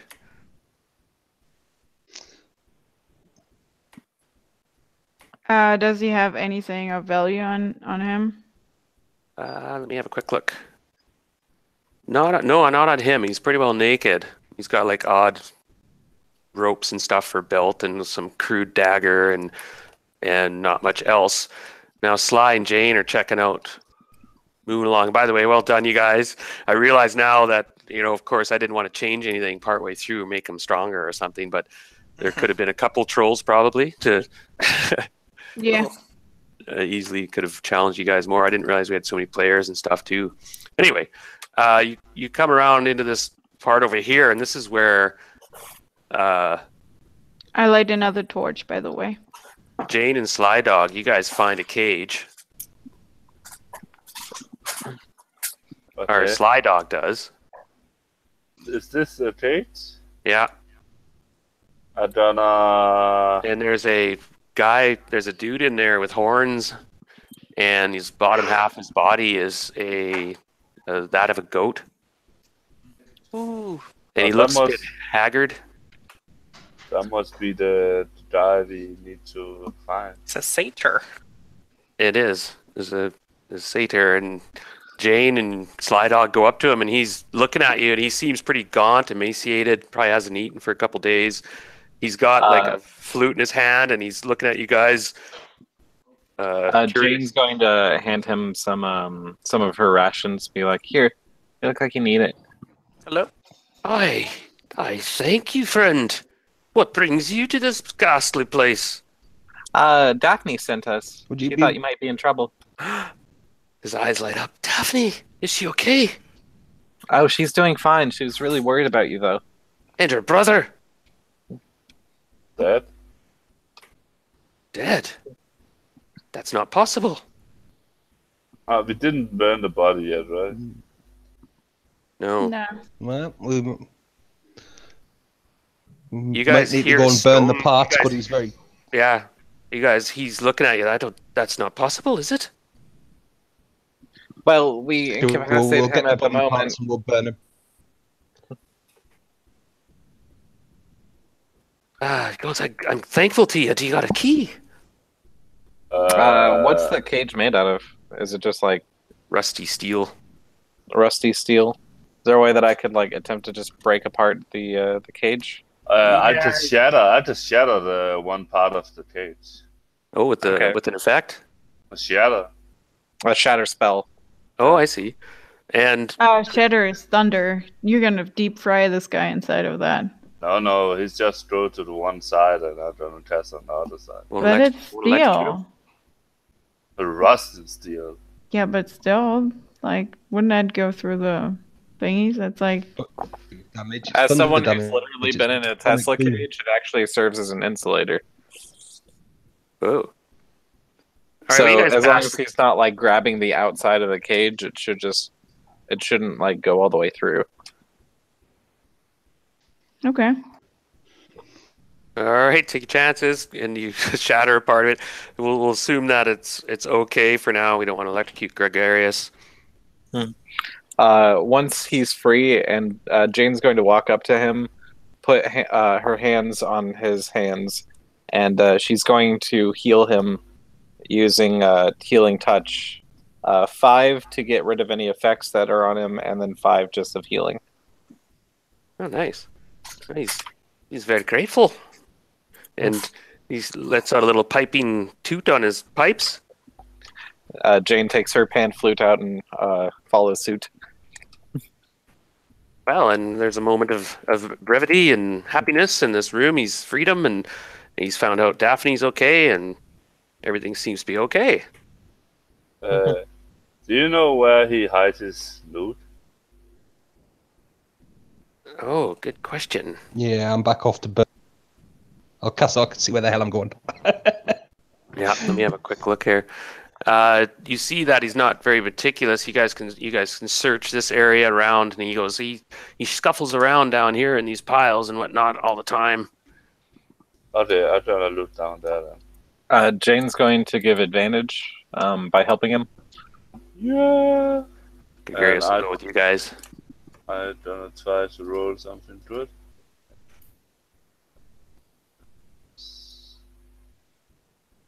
Have to see. Alex, you there? Oh, we lost him. Okay, did you go ahead roll, and you get advantage? Oh, nat 20. Oh, nat 20. Yeah. Okay, you do find a nice shield that was Ooh. completely buried. You just happened to find it. Very nice shield. Very nice, yeah. And there's also a really nice cloak that was also, it looked like just a piece of ratty blanket that you realize was just covered in dust and grime. And it's an actual Powafui. So very nice cloth also. Yeah, it's a cloak of elven kind. I don't know what that do.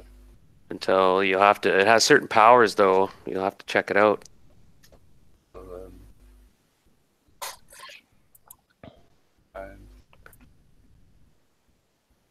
Well, you guys recognize it's like a cloak of protection. So it's not a cloak of elven kind; it's a cloak of protection. Yeah, it's cloak protection. Oh. Oh, that's so cool.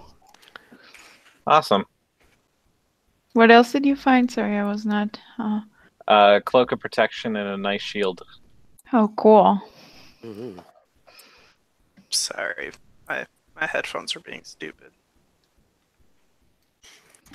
And you find about 1,300 gold pieces and various coins Wow. scattered around in various pouches and vases.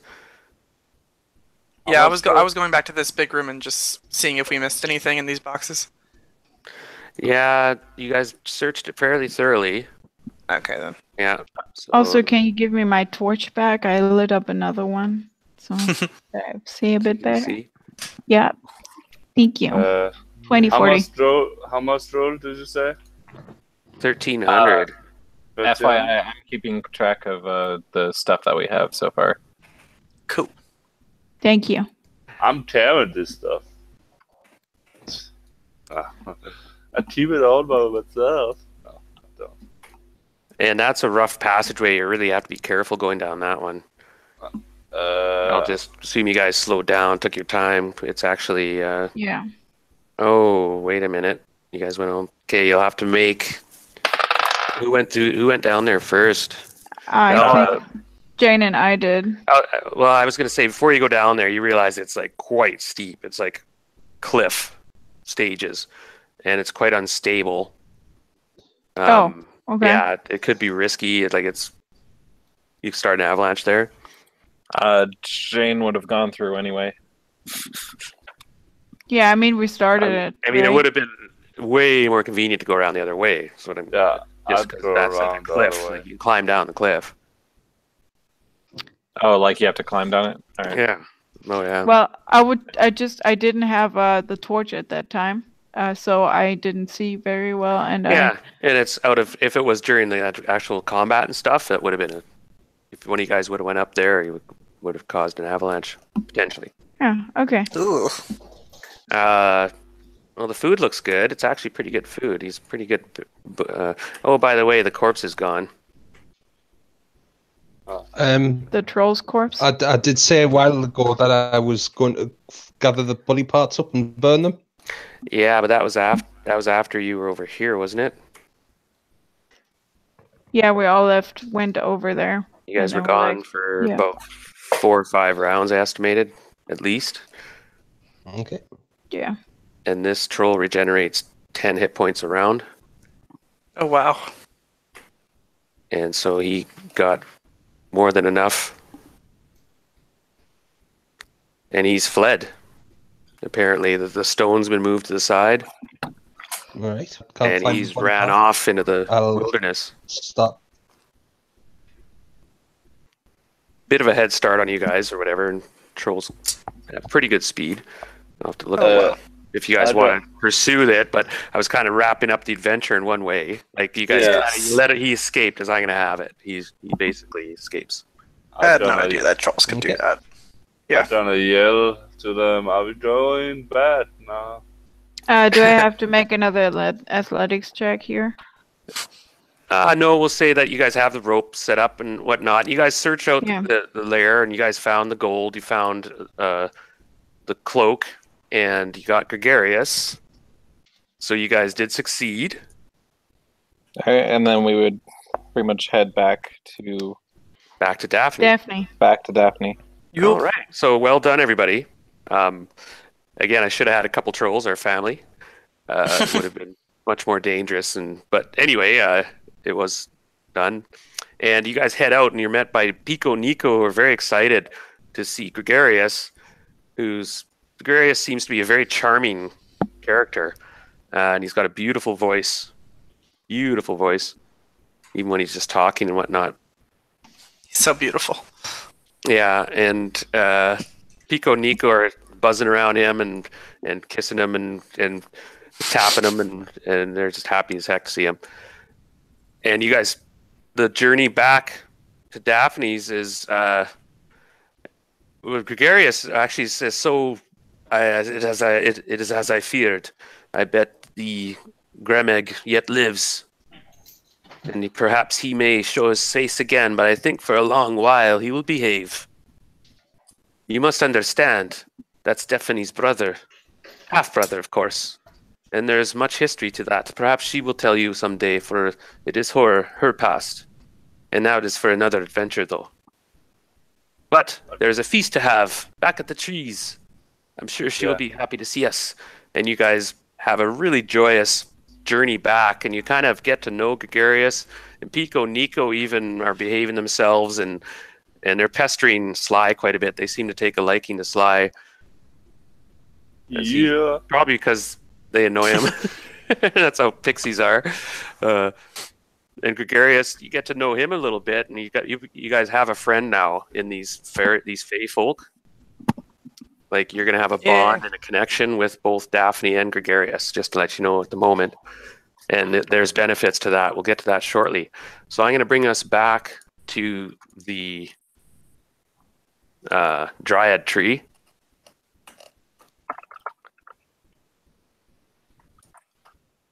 Where you guys get you can see the wonderful bonding as Gregarius and Daphne embrace, and he's not pretty character by any measure, but he's so charming in that voice. Apparently Daphne has a fondness for him, and they embrace affectionately, and they're just beaming with happiness and joy. And you guys kind of all line up when we do the old Star Wars thing at the end of the movie. In front of the trees, and you see there's a multitude of animals assembling all around, like full herds of deer, and all these birds come flying in, and it's a very joyous occasion that Gregarius is alive and not in the stomach of Gremeg. And so Daphne turns to you all and says, I thank you from the bottom of my heart, and the trees sing with joy. Gregarius is back again, and he will show you why he's so valuable to us tonight. And you will stay with us and feast, and you will get your reward as well. And she reaches her hand up, and the tree boughs kind of bend down, a few select ones that have some very colorful leaves on them, and of all different colors. Now, all of you can pick a color, and that's a leaf color that you get from her. Blue. Do we know what it does? I'll let you know in a moment. I have to just clarify that. After we pit it or before we pit it? The colors might have some effect. I am going to pick red. Red. Damn it. I'm gonna pit purple.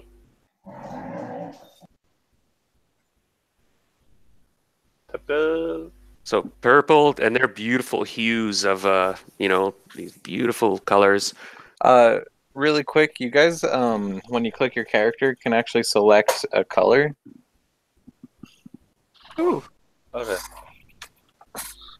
Like I chose red, so I have a little red thing. Purple. Choose green. Now, you guys all understand Fae. No.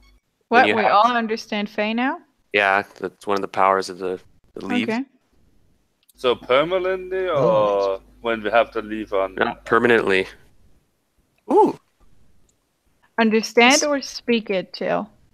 Speak it as well. Ooh, wow. So Faye. Nice.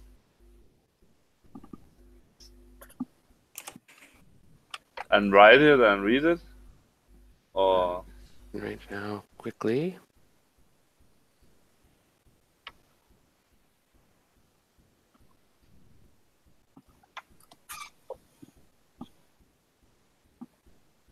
Okay, I'm just taking a quick look a minute. Who took the red one? Me and Lycos. Okay, so those act as rings of fire resistance. Ooh. Okay, you got the purple one? Yeah. That acts as a brooch of shielding. I have no idea what that is. Interesting. Anyone take green? I did. That acts as an elven cloak. Ooh, that's good. Cloak of Elvenkind? Yeah, Cloak of Elvenkind. Brute of How- Shielding gets you resistance to force damage, and you're immune to a magic missile spell. Seriously? Yeah. What color did you take? There was yellow as well. There was a blue. I took blue. Okay. Blue as a sea. Yeah. Let me have a quick look a minute.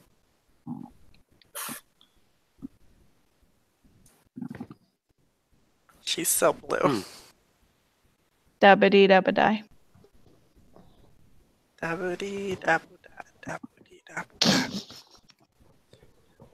I'm blue,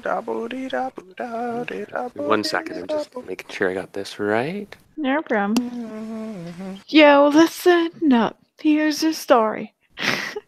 All about how my life got this.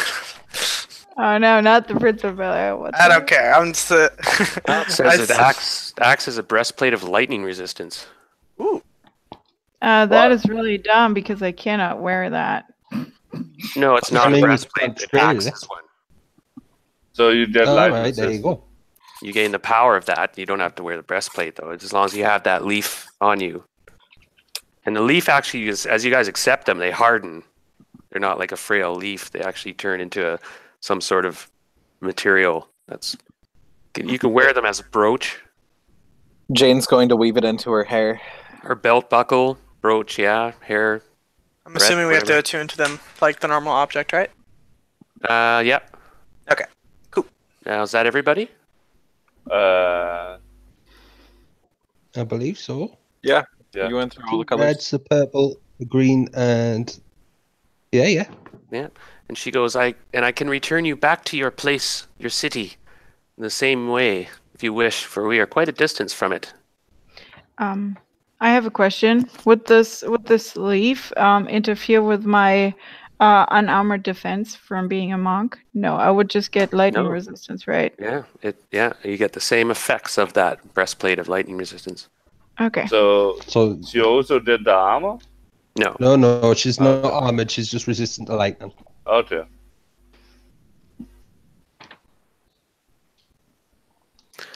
Awesomeness. Well, I will. Lycos will turn to Daphne, and he'll say that Gorus tells us that we may not have killed your brother. So, if he does ever show back up, let us know. And Dad really doesn't like him, so I'll be back to finish him off. Well, in some ways I'm glad you did not kill him, but yet I know he will... I don't think he will change. His past is very troubled. Well, baby-eating abominations need to die. If he gives you any trouble, just let us know. I appreciate that. Grateful. Now, and as you're feasting and all the animals are joining in, the music starts, and there's dancing and frolicking under the trees. You guys stay away from Grumpy Tree. Fuck And- them. Yeah, and the trees sway and everything, and Gregarius, he starts up like it's as the moon comes out. You can realize now his voice is just amazing, and you guys are just completely charmed in a good way. Jane you would don't wake up accompany being him. eaten by trees. They're Now, the Triffids. during the night, Sly, or I should say, first, Lycos, you're approached by Daphne, and Oh, shit. Gregarius Shit. Gregarius is there too, and she comes up, sidles up, so handsome. You did it. You're my hero. Threesome. But the offer still stands, and she comes forward and tries to lock gazes with you again, and hand fluttering on your neck. Lycos, your dad is watching. Say that. Now, Lycos, you're very. I'll give you the choice, but do you want to resist or do you want to go? Okay. I give you free will in this matter. Go. But you still, if you say no, what do you say? Get that dryad booty. Do it. If we've been partying. Oh, why the hell not? Fuck Yeah. you! Fuck you! Very, I'm gonna find you! yeah, go on. Okay, now you have. This is a bit of a serious role here. Roll for Really, Really gonna quick, can I give him bardic inspiration? Are you there? Just like, go do it! Do that, Dryad! Oh, you want to help Get him? No, he resist. Go get him, Tiger. Can I be able to advances to join in? God Now damn it. I'm just gonna get now as you guys. No, you bloody well can't. Well, he was prettier. I would join. Yeah, well, we'll just wait and see here. One, I need this roll from Lycus. I need a con What's the roll, save. sorry? A con save. Oh, God, damn. And an acrobatics check. Hey, 18. Acrobatics. Is that what it is? Okay, Con save. now Okay. could Con you? Okay, Con save. now you made it by just outside the box. You were gonna stay here for 5 months. Shit. I'm stuck here for 5 months. Unless You something were. changes that. That's some honeymoon phase. Alright, this is what we get for That's- being Yeah, an that's attractive That's fine. sort of guest. metagaming at the moment, just to let you know that you're going to be in heaven for 5 months. Oh, is he really? Well, maybe not. No, Dryads yeah, might. I'll learn a thing or two as I go, but there you go. So that was a con save of 18. So what else did you say I had to roll? No, that was it. Oh. Yeah, and what I did is you made the roll. All right. But- okay. You made it. You would have stayed here 1,000 years Oh, bloody Oh, hell, she fair said. enough. if you failed. Mm, You did make Fuck. the roll, but you missed it by 5. Or no, you made it. I figured out a number anyway, and you are welcome to stay there 5 months and feel compelled to stay there 5 months. I'm not gonna, right? You can resist it, I suppose, or get help, but it's a pleasant punishment, failure. I guess you can look at it that way. There I are don't worse mean, things, I don't mean yeah. to lock your character down either. I just thought of that as well, right? In UAG. How about I become a frequent visitor, and then I can go and do what I need to do on the. Oh, she won't have that. Time. How does that happen? You won't have that? Shit's Wait, all- Nope, women Really, do she really not doesn't like that. one night stands. Nope, Nope. You women wanna do put a not ring like on it? that. Yeah, She's not a one night stand kind of girl. no. Her and Gregarious, they kind of give you a smirk and a look and goes, maybe next time, darling. You'll come back sometime, I'm sure. And Gregarious says that to you. In the meantime, I'm having Jane braid the leaf into my hair. Which she does with enthusiasm. Oh, and please into my hair too, and my purple hair. That She goes will- really well with my purple, green, and blue streaks. She will braid everyone's hair. Braid all the hair. Like, Well, I imagine this is like a 14-year-old girl's sleepover party right now. Oh my god, and I think they had sex in the tree. Yeah, Daphne and Sly, whoever wants to join them, there's definitely. Nope. No. Yes. I like my slumber party. I don't join. Sly, so Lycus, you agreed, I guess. So he's not. Oh no, you changed your mind? Just for No. tonight as one part of the What's reward. So Sly? Sly goes in under the tree with Gregarious and them, and even Pico and Nico get in there. You got to have the midgets. Oh. Shit. Oh shit. Oh, this is really weird Oh now. god, no, they're like babies. Midget sandwich. It was sometime between the midget sandwich and the deer orgy that I decided it was time to go. All right. Oh god. What the I fuck? told And you it, that they, with yeah, the tree not starts to shaking. drink No, Yeah. no. I want to go home now. Yeah, I want to go. And in the morning, No. you guys go back. Pico and Nico take you back to the trees, and they're twining their fingers through Sly's hair and stuff. And Sly looks immaculately clean as you've ever seen him in your life. What? He's shiny clean. His teeth are white. Sly, you get +1 on your charisma. What? Yes. Yes. Permanently. Shit, get me in some sex too. I'm kidding. Sleep I'm with a at dryad. 18 now. 18, yes. And they lead you to the tree and they give you farewell kisses, and like it's like you'll always be a guest here if you wish, and always talk to the tree, talk to that old. And by the way, if you do a favor and care for that oak tree in the city, it's one of the last gates there. I'm gonna definitely come back here. Yes. Thank you so much, Lady Daphne. We will definitely be ready for our return if we ever need your assistance, or vice versa if you need ours. And there's this very happy moment as you see them under their beautiful tree embracing, and you guys go to the other tree, and Pico, Nico, they're all crying and stuff and sniffing. There's, I'm gonna miss ya, and they give one last pants down to Sly. And he's been clearly shaven. He's shorn. Oh my god! Damn. You look best- like a baby now. Well, The best wellness question center now. I've ever been in.